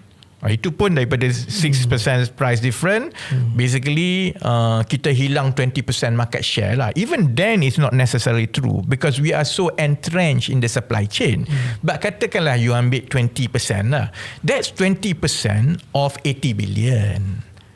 So maksudnya it's about the real value of perjanjian ini yang ditangani oleh perjanjian ini ialah okeylah 20 billion each, 16 billion kan. Itulah nilai dia. So kalau ada kesan kepada industri kita bukannya beratus-ratus bilion ataupun berjuta-juta hilang kerja, tutup kedai macam Zafrul kata, kita akan hilang competitiveness maybe of 20% of our export. So yang itu saya tak nampak kerajaan berterus terang. Dia main fear tactic ni. Ini macam ini nanti millions of jobs lost. And I think the more kita tak transparent mengenai jawapan kita, sebab tu saya kata saya tak bimbang kepada walaun dan walanon. Dia ikut bulat-bulat. Apa yang kalau PAS kata macam tu lah. Ulah lidi lah semua. Kalau walanon cakap macam mana pun dia ikut je. Saya bimbang the thinking middle class and fence-sitters. Sebab bila dia baca, bila Zafrul kata akan hilang kerja berjuta-juta, well they know that's not true. Kan? Jadi sebab itu bab ini and I think kerajaan telah cross the line lah dari segi, the rule of thumb is this. Sesuatu isu yang jadi isu negara, kalau isu itu berlarutan dan dipersoalkan dan dibincangkan dan kerajaan tidak boleh bagi jawapan yang convincing lebih daripada 2 minggu, basically you've lost it. Yes. And I think that's already the case dengan tarif ni. Dia dah berlarutan lebih daripada 2 minggu dah. Lebih banyak soalan yang dibawa, jawapan yang dikeluarkan itu tidak meyakinkan. So I think this one kerajaan telah pun kalah lah. So they just need to figure out macam mana nak cepat-cepat move on daripada benda ini and pray yang US tidak akan act on it, ataupun di sebelah US nanti sama ada Supreme Court will shoot it down ataupun Congress will shoot it down lah. Because the more it drags, the more kerajaan bagi jawapan-jawapan macam itu, saya rasa the more dia tidak meyakinkan rakyat lah. Cuma YB dan Datuk Rais, kalau kita tengok yalah dalam komen-komen tu kan, mereka minta YB mungkin menjadi lebih adil sebab ini adalah perjanjian unilateral, dan kita bukannya nak fokus pada benefit semata-mata, tetapi US ada leverage yang tinggi untuk penalize kita. Contohnya Tengku Zafrul kata boleh dikenakan tarif sehingga 100%. Jadi how you respond? China pun dikurangkan kan, dan saya tak, macam saya sebutlah, kita ada leverage kita. Kalau kenakan tarif 100%, dia akan kacau supply chain US. Kerana banyak parts daripada kita, chips daripada kita, dan dia orang pun jam. Jadi dia mungkinlah boleh ugut kita 30% contohnya. Kalau dia nak ugut kita sampai 40%, itu dah sama dengan China. You know, then that's a very weak argument. Sebab itu saya kata itu fear tactic lah. Dan dia tidak menjawab yang saya kata tadi, why rush into it. Exactly. Dekat Supreme Court sekarang, siapa yang bawa that legal action against Trump and the administration? It's the small and medium some enterprises. They kata if we do not tackle this problem right now, this will contribute to hyperinflation. Go back to 1930s lah. Kan President Hoover kan he started macam tu juga. And then he lost his election. Great Depression happened because of this tariff tantrum. So likewise, again, for the life of me, sampai sekarang ni, saya juga for 5-6 days I was very quiet. Usually my op-ed tu will come out immediately. Tapi yang ni saya cuba fikir, macam mana ni dah lah kita ahli PKR. So macam mana ni, what is happening really? So I baca one by one disagreement. That's why kita sebelum kita baca kita okey je. Bila kita baca kita tak okey lah. Hari YB sebelum baca pun YB rasa okey. I okey. Tapi bila saya baca kan, even in the main agreement, there are more than 49 shell, SHAL for Malaysia. For US 1 saja. And join US and Malaysia 3. Then I said, mana dia reciprocity dia? Reciprocity maknanya it should be timbal balik. Ini satu balik aja. So that's the problem. Okay. And keduanya, when all these numbers are being simply spoken, kita pun boleh ni, tapi the things in the document says otherwise. Just let's take an example about 17, 18 clauses. I'm not going to go through all the clauses, but 17, 18 clauses yang perlu kita amend. The good news is that itulah ada juga yang tanya, especially after I wrote the op-ed, and the op-ed, alhamdulillah, the entire media carried it, kecuali one media which reluctantly told me that this one we have to let it go. I said okay, tak apa, understand. So yesterday I had 2 sessions. Satu BRICAP. They asked, BRICAP is apa ni, Bell Road apa benda tu initiative kan, and RCEP and apa semua tu. So we had a discussion. Ini people from China, Korea, Indonesia apa semua. Dia orang tanya, Indonesia especially, and Singapore tanya. I thought, why the heck did you guys sign this? I said, I have no clue. And adalah orang kata begitu begini, but that's hearsay. But I have no clue. And only that our Deputy Minister of International Trade did say that they negotiated dalam keadaan terpaksa in the forced situation. That's all that I know. But other than that, like rushing it for ASEAN meeting, photo days, blah blah, that's all I do not know. But they say that this is unbecoming and this will put other ASEAN countries in jeopardy, because they will say, hey, Malaysia sign, kita nak sign. Founding father of ASEAN sign, why you guys are creating trouble? Satu. Keduanya, later in the afternoon, I was asked to brief a group of, without naming the party, parliamentarian and state assemblymen. And they came, and 2 or 3 of them are ministers even. So I explained. So rata-rata use Zafrul punya argument lah, billionaire. I say, boss, please listen. You said that there are some of the deals that was done before. Let's take Boeing. Sometime in March was announced. And therefore, what is the big deal? We are just putting here. So then I said, mana perginya tata kelola? I.e., we need to do open tender. We have Airbus. We have Boeing. And we also have another alternative that they're completing their flying hours very shortly in China. And some of our companies has gone there to test it, and their feedback has been good. So sekarang ni, because of this agreement, you cannot go into them. You can only buy from this. And remember, Boeing CEO was fired. Why they were fired? Compromising on safety standards, and there were some safety issues related to Boeing, and there are people who are telling they will not fly MAG or Malaysia Airlines because of Boeing. So macam-macam lah. So I asked, because this particular minister was resonating more of what Zafrul has been saying, and then he said, you are insinuating. I said, I'm not insinuating anything. Tunku Abdul Rahman defended Internal Security Act by saying what? It is designed for communist. Betul? Communist. Ingat But was ISA used only for communists? No. It is all what is written. And today, you can say that this one we can do apa semua tu, but in the future, they will go back to ni. Today, if you talk about rare earth ataupun nuclear apa semua tu, we are restricted. And we have to consult. Aku kena tanya kau dulu sebelum aku buat apa-apa. Are we not a sovereign country? I thought we got independence in 31st August 1957. What's wrong with you guys, you know? So these are the issues that is being discussed. And you are right, Raf. It is being discussed and in that conference, there were some professors from UM apa semua. Semua tanya same question. Why is the rush? I kata, I cannot answer lah, because I do not know the answer. So, but if the rush is just to accommodate him to, kalau Trump dia bagi satu condition, most probably dia bagi condition lah. You sign bawa I datang.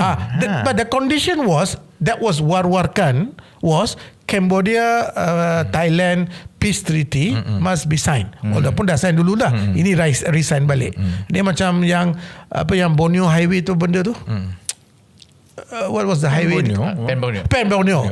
That was re-officiated banyak kali kan. So macam tu lah. So that was one condition. Maybe I said this is hearsay. Maybe for him to come to ASEAN, you sign. So that's the thing. So that's what was the rush. However, I told in the conference and also in this briefing to the MPs and state assemblymen and so on, kata all is not lost yet. We have a clause. Yalah, AG Chambers came up with this dua perkara kan. Satu dia kata boleh negotiate, satu kita boleh terminate.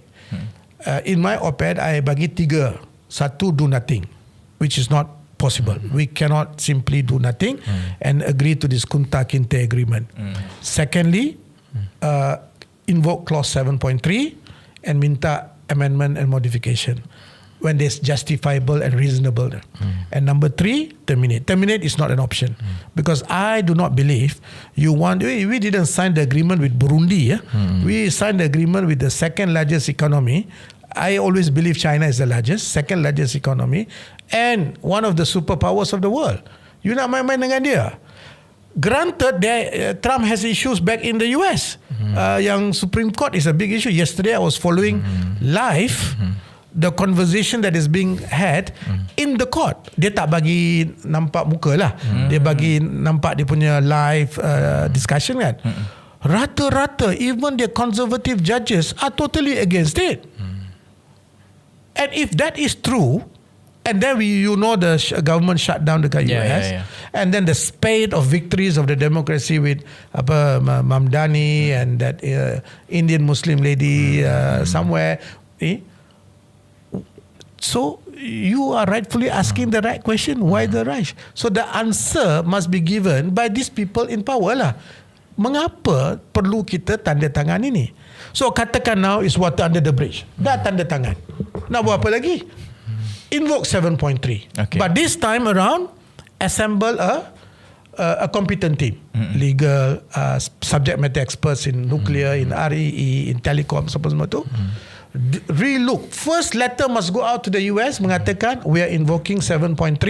We want to amend certain things on justifiable, reasonable ground so that it doesn't contradict our constitution and laws, domestic laws. Itu letters should go. Then assemble this team. I'm not saying, itulah kadang-kadang Zafrul ni very dangerous when he did make a statement saying that civil service. What has that got to do with civil service? You are, the buck stops at you. You know, it's not civil service. Jangan pula throw the civil service under the bus. As far as I know, Raf, you have more experience with civil service. Dia orang ni bijak pandai. I remember when I was in that agency that was running recently, for us to sign an agreement, do you know what is the process? Kita kena conclude the deal. Then bring that agreement to the Ministry of Science, Technology, Innovation, Legal Department. Bila dia dah, and concurrently we send to MOFA, we send to MITI, and on the certain reason, Ministry of Economy. And once all three comes back and say, ini komen kita, kita incorporate, only then we go back and negotiate, boss, this is our ministry standpoint, ini yang kita boleh sign, baru kita sign. Are you telling me, for the life of, are you telling me this agreement has gone through such scrutiny? Are you telling me that? And in fact, yesterday I asked the minister, two of them were there. I asked, dalam cabinet, do you guys saw the letter by letter, clause by clause, all this agreement as it is? Okay. The answer, because I said 2 or 3 other ministers that I spoke on the phone mengatakan tak. So I asked the question to them. So can you please confirm? Itu dia cakap macam tu lah. Saya tak naklah cakap gitu. Itu je punya answer. So I until today do not know betul tidak it went through such diligent process. So anyway, sekarang ni water under the bridge kan. So invoke 7.3, buatlah benda yang betul. Jangan kita terjerat leher kita dengan begini. And yalah, Zafrul have signed this kind of agreement before, which is the single wholesale network 5G itu yang saya lawan betul-betul until the end. Yalah, fellow PKR member now, but fellow PKR member. So lawan until ni. Tapi this agreement ni it is not too late still. Kita ada 7.3 tapi correct it. Biarlah benda ni betul. Kalau tidak, Raf, I'm telling you, this is going to impact the elections. Because the middle income Malays, like in Bukit Jelutong semua tu, ataupun ada including the professor, dia tanya, how the heck did we allow this agreement to be signed? Ada seorang, a very senior banker, in one of the bank that the colour dia lebih kurang kuning-kuning sikit. He said the same thing. Guys, how did you allow that? Don't blame me, boss. No, how can we sign this? Sebab dia tahu what is agreement. Sebab tu Rafiz right. Agreement kali ni, kita dapat agreement daripada local. Tak ada. All this agreement is downloaded from the White House. And Raf, if you look at the end of the agreement tu, ada satu line biru. That line biru tu you click, all the line items will come with the annexure. That's how I got the annexure. And annexure ni dia tak tulis apa-apa, dia kata procurement. Yalah. So if this is the case, Boeing lah, Petronas lah, itulah, Petronas you know better than me. Are we not an independent country? We don't want to be ending up as a vassal state of another ni kan. So itulah. Tapi yang bagusnya America selalu try to focus on solution. Solution dia kita ada 7.3. Tak payahlah. Let's enter the ego free zone. Tak payah bergaduh-gaduh sana sini. Tak payah Zafrul cakap itu apa semua tu. And again, when I was briefing this parliamentarian and state assemblyman from this particular party, there were about 20 of them. I told them, I'm not here for political narratives. Political narrative, you bolehlah bina macam-macam narrative. I'm here on the agreement. Remember Tengku Abdul Rahman said, ISA is only for communists. But it was used for every other because yang mengganggu gugat negara. Betul? So you sign like this against with a superpower. And then the other thing is that I repeated that many times, Raf. If you look at the market size of the America, berapa dia? 347 million as opposed to the global market of 8.2 billion. It's 4.2%. And out of the 4.2%, according to Harvard study, more than 85% of them are in some form of financial assistance. Maknanya disposable income ni teruk. You know the government server now, government shut down dekat US, 42 million or something. Do you know they do not have food to eat? And people are preparing food in churches and everything to supply food. So why are you so worried about this ni? Kita ada BRICS. Kita ada many other initiatives. So I think our active neutrality that we shout so much, we shout so much about ZOFAN, Zone of Peace, Freedom and Neutrality, can be compromised in this agreement. Because we have 49 shell. 1 shell for US and 3 shell for both of us. Dia ada part yang ialah Zafrul mengulangi berkali-kali lah supaya jangan bimbang pasal perkataan shell semua ni, jangan bimbang pasal komitmen, kerana 5.1 tu kata dia mestilah berdasarkan kepada shared interest, shared economic concern kan.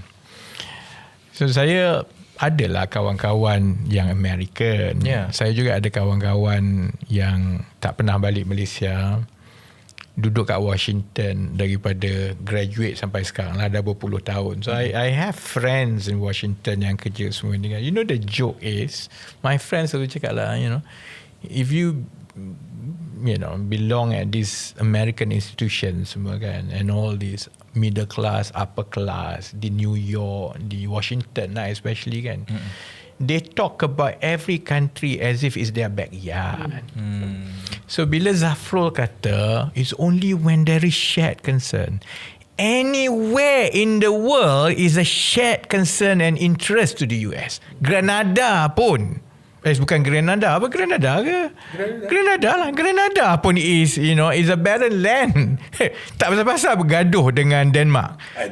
Greenland. It's not Grenada, Greenland kan. Tak pasal-pasal bergaduh dengan Denmark. Sebab Greenland yang tak ada orang tu pun is their shared concern. Anywhere in the world is their shared concern. Jadi kalau kita nak kata masa tu, sorry, yang ini bukan your shared concern, you have to say no. It is our shared concern.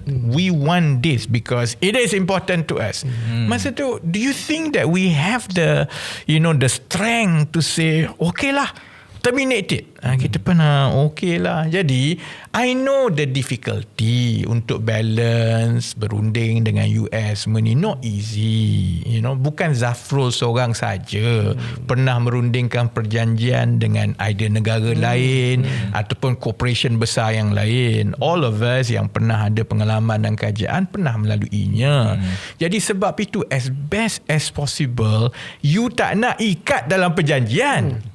Because the moment you ikat dalam perjanjian, memang lepas itu your hands are weakened. Sebab dia akan kata, and they would not even blink an eye tau. It is our concern. And this matters to us. You masa tu, but it's not. Yeah, but dalam perjanjian kata when it's a shared concern, you have to do it. Not easy to wiggle our way out. Jadi sebab itu, kalau tengoklah macam Dr. Rais sebut tadi kan, Zafrul kata janganlah hina ataupun pelekehkan penjawat awam kan. Actually my experience lah managing beberapa perjanjian ke apa ni kan, civil service ni semua tak boleh. Dia are very careful tau. Satu benda yang ni tak boleh, aku yang kadang-kadang frust macam ni, macam mana nak buat benda yang ni tak boleh, yang tu tak boleh, ini tak boleh kan. Jadi sebenarnya you kena argue dengan civil service ni, dengan peguam negara yang ini bolehlah sikit gini-gini kan. Jadi saya tak rasa lah sebenarnya proses perunding yang merundingkan itu dia setuju, suka-suka dia letak semua tu. Chances are begini, chances are ini terms yang US nak kan, sampai dekat perunding kita most probably tak pernah setuju lah. Dia drag kan. Kemudian bawa kepada menteri dan akhirnya kepada Perdana Menteri lah. Sebab masih lagi jadi misteri ni, sama ada perjanjian word by word ni dibentangkan di kabinet atau tidak. Sebab knowing ministry sama jugalah. Knowing ministry, even when I was minister dulu kan, kalau kita tahu benda ni PM nak sangat ni, macam mana pun dia akan lepas di kabinet. You know what we will do? Ulasan kita tu panjang lebar tau. Tetapi tu gini. Basically, we have done our job. I know that aku akan kalah dekat kabinet. Kerana orang lain, macam mana PM will get his way. Ataupun Zafrul will get his way. But it is my duty for my portfolio and my kementerian to basically express tidak bersetuju. I know it will not make a difference, but I put it on record.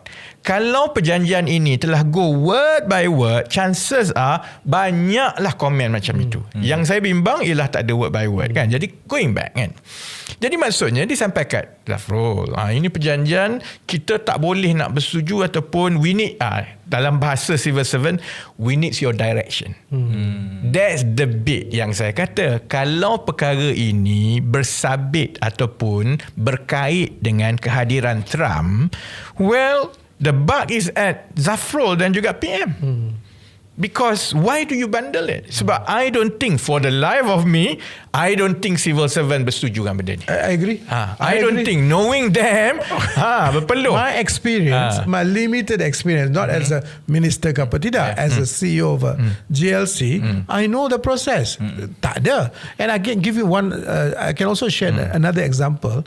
We did sign some agreements before with some US entities before I became a CEO there. When I went there, I look at the agreement again. Masya Allah, how can we have committed ourselves to something that we cannot deliver? So I asked for renegotiation. Punyalah payah because we did not have a clause 7.3 kan dalam agreement tu.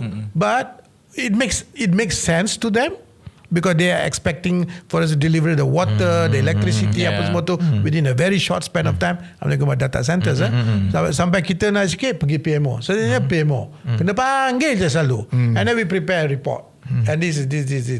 So I agree with Raf. I strongly feel that this agreement was rushed. And I do not think the agreement went through the full ballistic diligence by the civil service, because I have so high regards about our civil service. They are very, very detailed. Kadang-kadang aku nak strangle tau. Aku punya, I mean, I'm sure he is watching now lah, you know. We work so well together, my legal team kan. There were times I wanted to strangle them. Strangle aku punya legal team dekat kementerian. So they are so good.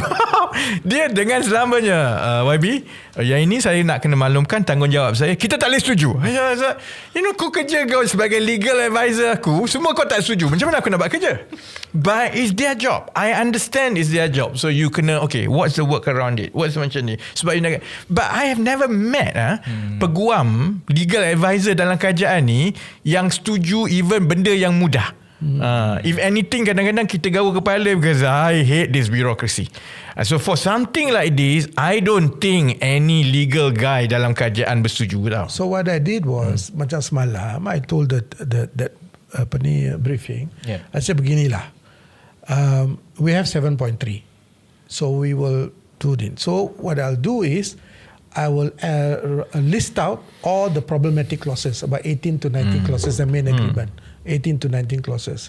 Then I will suggest what is the problem associated with that respective clauses. And third, I will suggest how the clause to be amended to overcome the problem. Because we still have 7.3. And I've done a lot of legal vetting in my life, but my doctorate is in finance and econometrics. Tak adalah sangat legal, tapi I've done. I used to work for the American and Canadians, kan, duduk sana, understand their culture, blah, blah, blah. But I've actually gotten 3 lawyers, one very, very senior lawyers, to sit down and come up with a plan. How can we amend this? And then this become our negotiating nila. So that's what I told the parliamentarian and state assemblyman.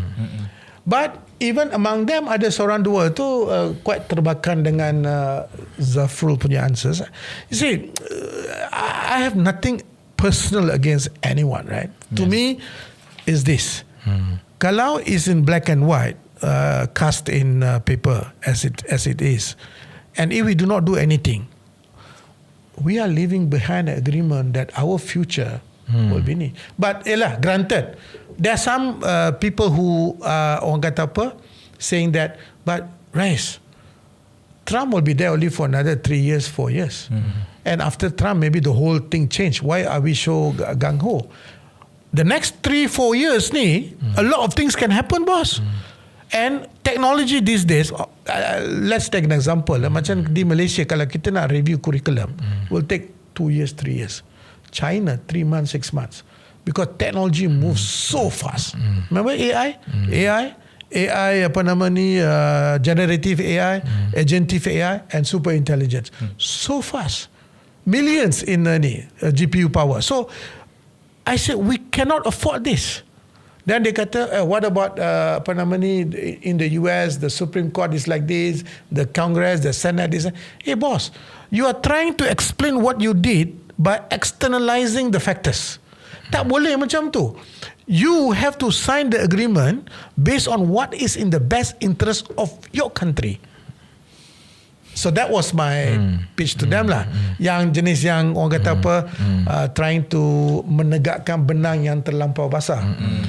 So I think this goes, ini jugalah nasihat saya kepada yang menonton. Sebenarnya dia mudah kalau isu tu straightforward secara politik. Maka perkara yang parti kita cakap tu betul, kita sokong lah. Sama macam contohnya lah, bila saya ada berpandangan yang berbeza mengenai perjanjian tarif ni, ada yang maki tak puas hati lah, sebab dia kira ni kenapa tak sokong kerajaan. Masa aku duk lawan 1MDB dulu, korang semua dapat laba, korang tak marah aku pun. Masa podcast ni tiap-tiap minggu lagi banyak hentam PAS tau daripada kerajaan. Masa tu korang happy je, sokong. So kita sebagai masyarakat kena mula membudayakan. Ada benda kalau kita tak bersetuju, kita tak bersetujulah. Janganlah marah kerana kita tak bersetuju. Dengarlah hujah tu satu persatu. Samalah kalau benda tu baik. Sebelum ini ada yang pasal Fadlina yang I was openly cakap tak boleh lah cerita cerita keganasan sekolah ni semua nak salah Fadlina. Actually there's a bigger issue. Kita sebagai masyarakat pun kena reflect juga. Tapi dalam soal ini, I think sesiapa yang dalam kedudukan saya sebagai ahli parlimen yang faham bahasa Inggeris, yang faham perjanjian tu, I don't think saya boleh berdiam dan kata semua bagus. Ada banyak kelemahan itu. Dan kalaulah ahli-ahli parlimen, pimpinan daripada PKR, PA semua cuba nak menutup mata rakyat, that is going to be our downfall nanti. Kerana rakyat akan kata korang ni sama je semua. Benda yang dah terang-terang ada masalah, kau masih nak menegakkan benang yang basah, kan? So what saya ingat yang ini terpulang kepada kerajaan lah, and this will test the leadership of Datuk Seri Anwar when there is an overwhelming concern about this daripada rakyat, kan? Dan dia bukan politik pun sebenarnya, kan? Then whether or not dia akan ambil keputusan untuk renegotiate, then we can only do our part lah. This is as best as we can do. Zafrul tak apa, dia tinggal 2-3 minggu je lagi. Lepas ni dia main badminton sekejap, kan? Jadi dia tak bimbang pasal benda ni semua. But Datuk Seri Anwar, you have to carry this tau. So Zafrul dah okay. Dia dah dapat apa yang dia nak semua. Dia dah kekal jadi menteri despite whatever 2-3 kali, kan? Dengan segala masalah, masa jana wibawa lah, macam-macam masalah, single wholesale network lah semua. Dan dia dah continue sampai dia jadi kawan baik Anwar Ibrahim. But Anwar, you have to carry this. Kalau for example you ignore semua ni and you don't go back and renegotiate, then is on your is on your shoulder nanti. And yesterday one of the minister during the briefing told this. Dia kata kalau it's just a matter of opposition talking about it against this trade, ialah pembangkang kan, opposition talking about it, that's fine. But he is so worried that people like Prof. Jomo, people like all this, then he mentioned my name as well, are against it. And this guy is a PKR member. Of course lah, I did receive a text message from a PKR minister. You have to follow discipline, party discipline. Kenapa aku tak pernah dapat message tu? Berani dia. You boss. Ni siapa Fahmi? No, I didn't say anything. I didn't say anything. So party discipline. Saya tak pernah dapat surat. So I bagi tahu, tak apalah, because I think as a Malaysian, again boss, when Tun Mahathir didn't want to honour the transition agreement with Anwar, I went public, and at that time I was called as self-proclaimed strategist lah, macam-macam kan, and want to take disciplinary action against me. And only two individual, actually 3 individual came out defending me. One is obviously Tan Sri Muhyiddin, tapi dia tak cakap apalah, dia more on the phone and then Zaid Hamidi and Datuk Seri Anwar. And Datuk Seri Anwar said this, in PKR we celebrate differing views, different opinions. This is in public, so you Google balik lah masa tu, and then you can see that. So I send that lah. This is what I feel, and kalau nak juga ambil tu pasal lah, what can I do? But as a Malaysian, responsible Malaysian, a citizen who benefited much from Malaysia, I cannot accept this agreement. And this agreement, kalau ada sedikit-sedikit cacat celi tak apa, ini banyak 18-19 clauses, boss. So then I told them nothing is lost, we can do 7.3, then I will send you once the lawyers come back, the 3 lawyers boss come back, I will send, and then at least just take that, enter the ego free zone, tak payah defend semua, at least look at it. Kalau boleh diperbetulkan, apa salahnya? Because we have that clause. Yalah, the response was the negotiation with US is not easy. I say yes, but to do nothing is even worse. Itu je lah.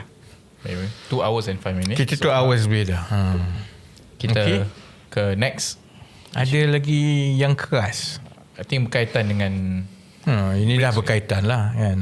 Jadi ini yang kita duk sebut tadi lah. Bila dia dah masuk dalam perjanjian, walaupun Zafrul kata hanya ia berkaitan dengan shared concern. Ya, ini semua shared concern. BRICS pun shared concern. Jadi Tok Mat dah kena kata ni, kita akan berhati-hati sebelum kita. Jadi this is very bad. Cuba bayangkan apa perasaan negara-negara lain memandang kita. Sebelum ini aku yang pergi ke BRICS Summit sebelum itu kan, membaca kenyataan negara kan, depan Putin, depan Xi Jinping semua kan. Jadi dia akan kata, dulu you juga yang bersungguh-sungguh nak jadi anggota BRICS. Dulu you juga yang nak neutral. Dulu you juga yang kata kita akan buat de-dollarization. Sekarang ni kena gertak dengan Trump sikit, terus tak boleh. Actually it's not good for us. Itulah sebabnya kita kata benda ni throw haywire semua dalam dasar sedia ada kita. Saya dah sebut pasal nuklear kan. Kita dah memang secara terbuka kata kita akan agnostik, cari yang terbaik. Bagi contoh, kalau lepas ni China can prove that molten salt nuclear jalan, nganga kita. Okay, tak apa, nanti kita bincang panjang lah pasal molten salt nuclear reactor ni kan, in the future lah. But and they have proven on prototype that it can work. So kalau molten salt nuclear reactor China pull it off, and that is going to change humanity tau. Dengan that technology kan, we are cut off. Jadi belum apa-apa, I know the ambassador, he's a good friend, I know him, dia buat kerja dia lah sebagai duta US lah kan. Tetapi bila dah ada perjanjian ni, memang segala benda yang Malaysia nak buat ni boleh jadi shared concern. Dan ini yang terawal lah dilihat. Tok Mat really said this? Yes, semalam dekat parlimen. Jawab soalan Wan Mat Faisal. Yes. Because if you compare, as I said just now, 347, 8.2 billion, 4.2%, 85% financial assistance, and then you look at the BRICS country, they are in terms of GDP 45-47%, in terms of the global, in terms of population is more than 4.2 billion. I mean, that part I saw. That part I didn't know. I didn't know. Ini ada jawapan kepada soalan Wan Faisal Macang mengenai kesan kepada BRICS lah. Okay. Kita ada politik sikit. Yang ini yang inilah kita serahkan kepada Dr. Rais. Satu berdamai. Doktor, kalau boleh check sikit, sebab sebelum ni memang dikatakan Tan Sri Muhyiddin dah lost command, tapi bila keluar macam ni, suddenly civil war yang dah lama ni stop. Jadi based on your observation, macam mana benda ni boleh berlaku? Sama ada Muhyiddin dah dapat command parti semula ke, ada camp yang dah berjaya dimusnahkan ke, ataupun ada arahan tertentu, arahan terbaru daripada tuan atau master kepada Trojan Horse dalam satu. Okay, what I know lah, because I'm not involved directly anymore dengan Bersatu. But nanti senang lah orang fikir kata ini betul Tan Sri Muhyiddin punya orang. But anyway, Tan Sri Muhyiddin, as I said, is a very stable person. He doesn't react. Dia tak mudah melata ke apa. He'll just watch apa semua tu. Of course, there are essentially 3 sort of camps. Ada 3. Three. Satu, you have the Tan Sri Muhyiddin Yassin. These are the organic camps and so on lah. Yang mula-mula dulu establish the party. Then you have the second camp, who is the Hamzah Zainuddin. So then you have the third camp is your former colleague Azmin. So they are the 3 ni. So Tan Sri Muhyiddin, I think does command. I mean, he has done a lot. In fact, before the Bersatu was formed, Tun Mahathir was not agreeable to form a party at that time. 2015-2016 memang dia tak menjurus kepada penubuhan parti yang baru. Tan Sri Muhyiddin was. So we waited about 6 months later when all his attempt, the signature campaign, pergi jumpa sultan-sultan apa semua tu semua fail. Only then there was one night I was called for the meeting, 5 orang. Okay. So Tan Sri Muhyiddin's house. So Tan Sri Muhyiddin, Tun Mahathir, Syafiq Abdal, Mukris, and myself. I don't know why I was called. I'm not a politician, but I was called. So we went. So we had a meeting. So before Tun Mahathir sat down, impeccably sharp on time again, and then he said, "Looks like you are right, Rais. We need to form a party." And I kata, okay, if that is the agreement, so let's work on the constitution, this, that, blah, blah, blah. At that time, we already have. In fact, the party name was never Parti Prabumi Bersatu Malaysia. It was some other name, Reform and Justice Party. And the party name was given by Tan Sri Muhyiddin. So he initiated all this party from scratch. And Tun Mahathir supported it. And then that night there was a discussion of chairmanship and presidency. So I said, dua nahoda tak boleh. So I suggest, can we do president, who's Tan Sri Muhyiddin, because he's going to run the entire show. Tun Mahathir become penasihat. So then his question was, kalau penasihat, nasihatnya tak diterima macam mana? Just like what Dato' Sri Najib did. So that's what then finally I remember Tan Sri Muhyiddin kicked my leg. I was sitting beside him. Then I kept quiet. Then of course everything happened lah. So Tan Sri Muhyiddin has a rich history in Bersatu, and this history is known to. And then there's somebody called Dr. Mazuki. And Dr. Mazuki ni, I think he's a very intelligent academician, and he is one of the person who really gives inputs. Not every time Tan Sri listens, but his feedback is important, right? So during my time there as the chairman of strategy and DASA, that's what I found out, and so we work together closely. Yeah? So that's Tan Sri punya ni. Then you have Hamzah Zainuddin who came after the election, apa semua tu, and then rose to prominence, and then he got some influence within the party, and basically the UMNO, the former UMNO punya ni lah. And then you have the Azmin, and Azmin also came with the bank and bring a lot of his team, and so this is the tiga ni lah. Tapi macam Tan Sri ni, he likes to be very, orang kata apa, follow through a certain way of doing things. Kan? Dia tak suka diserga-serga, tak suka di macam ni. So the attempt made by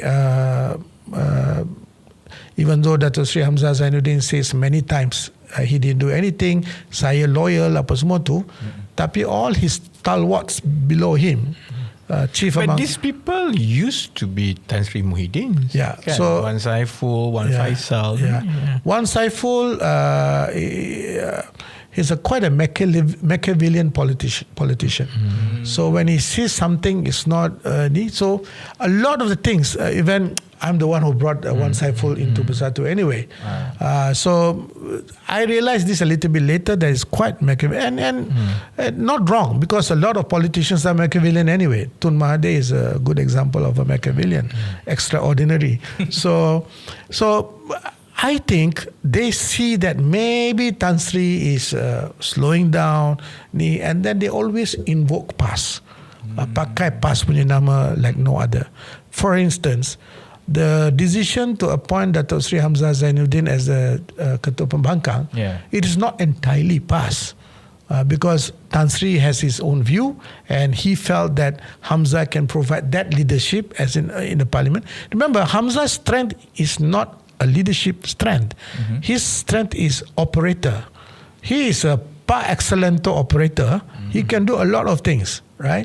So that's why he was, and then in agreement with the PAS. PAS also agreed to that. So sekarang ni, when Wan Saiful and Wan Faisal keeps talking a lot about things and so on, which in Tan Sri Muhyiddin's view is dia betul-betul tak suka orang yang tidak mempunyai adab yang betul. Differing views tak apa. I remember I was writing against 5G like no other when he was the Prime Minister. Dia tak cakap apa pun pada saya. Adalah panggil sekali dua kali, what's happening, I explain it's a scam. Tetapi dia tak ada macam tu. But when these guys, they go around like collecting SDs and this, that, it is quite, so, and then now they have started attacking all the people, the president's men, so to speak. Dr. Mazuki, apa semua tu. Macam Ainon tu memang, even me, I did not have a good relationship with that person. But Dr. Mazuki is different. Dia pun banyak adabnya tinggi, halus, and cara dia different of views pun lain kan. So when these things are happening in Bersatu, I think Tan Sri took the normal way lah, the more difficult way, i.e. okay, disciplinary action, this, that, blah blah blah, and do the necessary. So Wan Saiful, as I said lah, Machiavellian, and he did not, as he tries to profess that he wants to save the party, he wants to do this. God knows what his intentions are. Right? But the way that he's doing to Tan Sri Mohideen, after Tan Sri Mohideen was critical and pivotal in his political career. Likewise for Wan Saiful, Wan Faisal. Wan Faisal was no one. When Sadiq was there, I mean, I used to say Sadiq will have him for lunch or even breakfast. And that is how good Sadiq is compared and relative to siapa nama ni, Wan Faisal. And at that time, Tan Sri provided all the ni. So you are right. They are the people ni. Tapi begitulah, nampak ada some alignment lari sikit, ada potential apa semua tu. Let's latch on the operator. So I do not know exactly. I can only tell you what I've experienced myself at that time, and some of the things that I get back.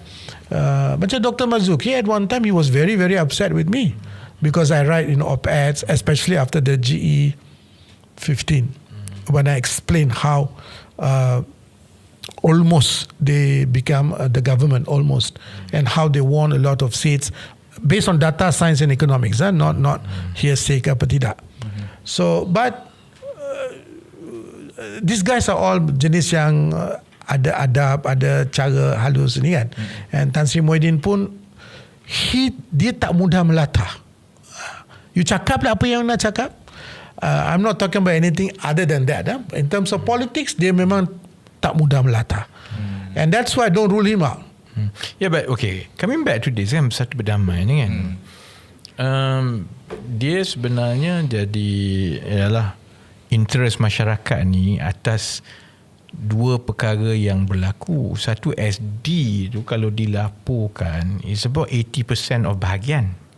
I think about 100 plus tau, yang 120 yang sign kan, 120 yang sign. Kemudian MP baru ni yang Saifuddin Abdullah sebut semua tu, surat MP tu is 16-17.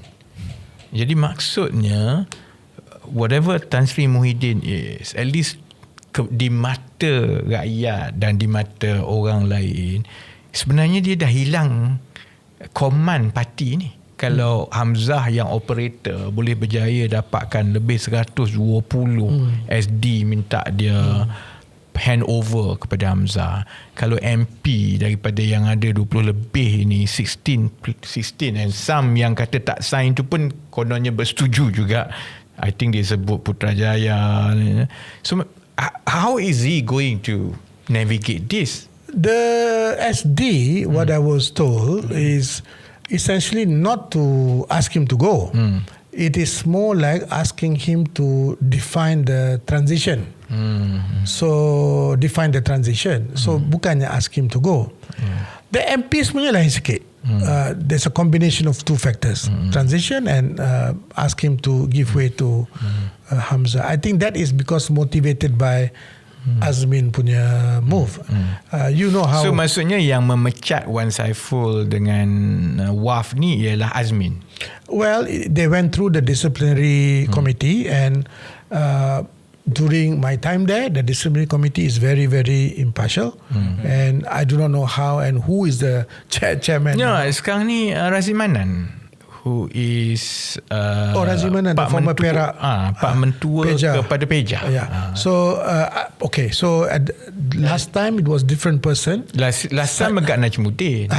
He's very strict. Ustaz Harun Itu lembaga rayuan. Yang that was dilantik. recently ni. So I do not know how impartial whatever. But there is a disciplinary process. Tapi to go out and whack the president macam tu, I mean, difference of opinion exists, boss. Parti mana yang tidak pernah bergolak? Every party bergolak. They would say the same thing about me whacking Anwar Ibrahim. But you did not. You were Didn't I? No. See, you have a differing views. Yeah, okay, all right. And boss, I followed through your journey during the election campaign, and I tried my best to see what can be done. I even articulated the view that there should be a deputy president too, or deputy president, one more deputy president, because both of you, I mean, Raf has his incredible strength, Izzah has a strength, so it will fortify the party. So although I'm said that I am potentially cannot be trusted in PKR, but I was thinking from that perspective. That's why I texted you on your, not on the WhatsApp, on the normal SMS, and I was clear saying that party comes first. So in this case, I think one Saiful and one Faizal overstep dia punya tulah and want to fast track benda-benda ni, and then they went on Zaid Ibrahim podcast. I saw all that. I got a shock of my life the way he was speaking, right? I mean, come on, there must be some decorum. You didn't speak about Datuk Sri Anwar like that. You did not. Depends who you ask, of course. No, Some people at least officially, when I see your podcast and this and that, I follow. But I didn't see it that way, right? But yeah, ni very disrespectful. So I think probably they deserve what they. So they have. what is going to happen? Okay, sekarang ni nampak macam MPT yang terakhir nampak macam ada ceasefire. Tapi dia akan kembali kepada soal Wan Saiful dengan Waf, kan? Maksudnya diorang ni apa yang akan berlaku pada mereka itu akan jadi spark lah. Jadi dia sampai ke lembaga rayuan. Jadi kalau lembaga rayuan bersetuju untuk mereka dipecat, that is not going to calm the water, kan? I think there are two individuals that you're talking about now, one Saiful and one Faizal. I'm not in Bersatu, if I were there, this what I will try to do. Okay, one Saiful ni have burned his bridge quite extensively.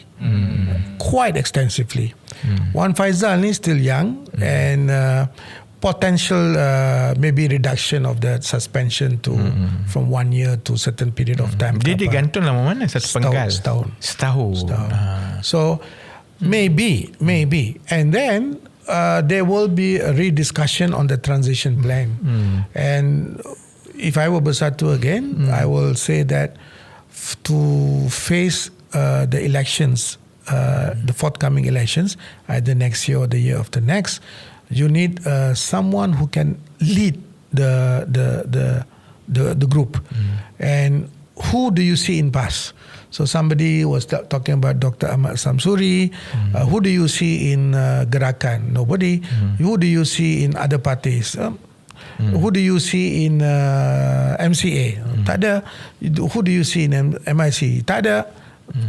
Thinking that these guys will join them. And who do you see in Bersatu? Hamzah is good, bus operator. He is known for being an operator, but behind the scene apa semua tu memang very suave. But the one who can provide the leadership. So I think there will be, hopefully, I don't know whether the ceasefire is the Gaza type ceasefire or a ceasefire that has some permanence, and they can come to the table and discuss among themselves. Okay, we've done it. Now we know siapa dia. For Saifuddin Abdullah too, I was shocked to see Saifuddin. I know him for a long time, since my university days. He was the assistant registrar in the University Islam when I was a student in UIA dulu. Right? So I know him for a very long time. But for him to come and say so aggressively like that, tak ada duit parti, sometimes it's the truth lah. So you cannot you cannot operate party based on just money. During my time in Bersatu, we have to fork out our own monies. You know, I still remember the many things that we did that we use our own money, my own money. We never like laba politik lepas tu. I was appointed as a MDEC chairman, but 8,000 ringgit per month. Do you know what was my salary in 1997-98? Almost $250,000 ringgit a month, working for a Canadian company. So there is no laba. Even in Meranti, I probably was the cheapest CEO in Malaysia because of the salary level. And keduanya, when they wanted to do increment and bonus, I said no. Cuma it's like, you know, yalah, kita yang biasa dalam parti politik, kemudian biasa dengan Azmin, memerhatikan Hamzah dengan yang lain semua ni kan, saya tak yakin ceasefire ni tau. So satu soalan pertama kan, bukan soalan pertama lah, key questionnya ialah kenapa Hamzah Datuk Seri Hamzah dengan kumpulan dia, kenapa mereka merasakan sangat terdesak that leadership tu mesti berubah sekarang? Because most probably because of pilihan raya. Somehow dia sangat yakin bahawa kalau Tan Sri Muhyiddin kekal memimpin Bersatu, maka peluang untuk PN menang kurang. Ataupun Hamzah mungkin merasakan bahawa PN peluang untuk menang sangat tinggi, jadi inilah peluang untuk jadi PM. So either way, the focus masih lagi untuk menukar kepimpinan untuk masuk PRU 16. So satu kan. Kedua, faction, I suppose Tan Sri Muhyiddin ni orang mungkinlah generally sebagai orang tua dalam parti founder yang lain boleh terima. But the divide di antara faction Azmin dengan Datuk Seri Hamzah tu sangat besar, and I don't know, knowing Azmin ke apa, I think irreconcilable. Payah nak tutup. Kalau tutup pun sementara Tan Sri Muhyiddin adalah. But Hamzah akan tengok Tan Sri Muhyiddin sebagai pelindung Azmin, and Azmin pun akan kata Muhyiddin is my pelindung. So either way, I must support Tan Sri Muhyiddin untuk berada di situ selama-lamanya, which is not acceptable to Hamzah. So how do you get out of this mess? You see, that's a very interesting thing. Best aku jadi moderator tanya soalan. Selalunya aku kena jawab. But it is interesting that these dynamics are there. So Tan Sri Muhyiddin is here and these two guys are here. And sometimes you are in an unviable position to manage through these issues lah. Azmin ni, what I see in him lah, masa dulu my engagement dengan masa dia dekat PKR dulu pun, most of our Pakatan Harapan meeting pun dia tak attend. If you remember, he disagreed. Dia menentang sepenuhnya Pakatan Harapan ni. And you remember correctly when the announcement of Tun Mahathir as the Prime Minister candidate, all his team walked out of the convention center. Izzah was sitting beside me at that point of time. It was not easy for her. She was crying. But all that I'm trying to say, in this case, Tan Sri Muhyiddin ni, I still feel, but this is my own feel. So you have these two people who are vying to become the next. And you have this. And both of them cannot agree. And if one of them goes up, they will go after the neck of the other guy. So both of them now understand, I need this person to provide the stability. I think that is what is going to happen. So there will be a ceasefire, however ni apa semua tu. And then there are some outliers lah, like Wan Saiful. And I think Wan Faizal will come back somehow through whatever. Wan Saiful is a little bit more difficult because he went without take no prisoner attitude. And the way he went ballistic if you look at Hamzah, even at the interview yang dia bagi baru ni dekat BFM tu, he was very, very orang kata apa, when the baton is ready and baton wants to be passed, tapi dia tak kata I don't want the baton now. Dia tak cakap apa-apa. Dia kata when the baton ready apa semua tu. So my view is that Tan Sri is in this position, and yes, our numbers also show that there are some angst and anger among the middle income Malays, even in urban setting. Selangor is at stake. So kalau gitu, why rock the boat now? Maybe push for a transition agreement, not a one-sided agreement like this, but a reciprocal agreement to take care of all those two others, and then take it from there.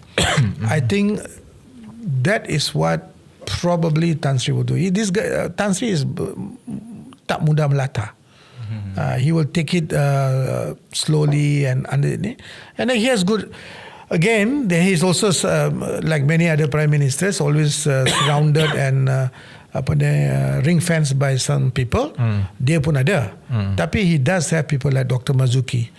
Dr. Marzuki is quite sensible person, and he, if you notice, even he is writing apa yang baru ni, he has been writing in that direction, I think. So, and that is not good for who? It's not good for the existing administration, provided the existing administration wake up and do the right thing. Kalau nak kata lepas election, again, UMNO, I've said this many times publicly, officially, whatever, they are not going, they will say, they're already invoking right now. Akmal Saleh is one of the manifestation of such thing. But they're already invoking that many times now, saying that kita tidak form a coalition with Pakatan Harapan.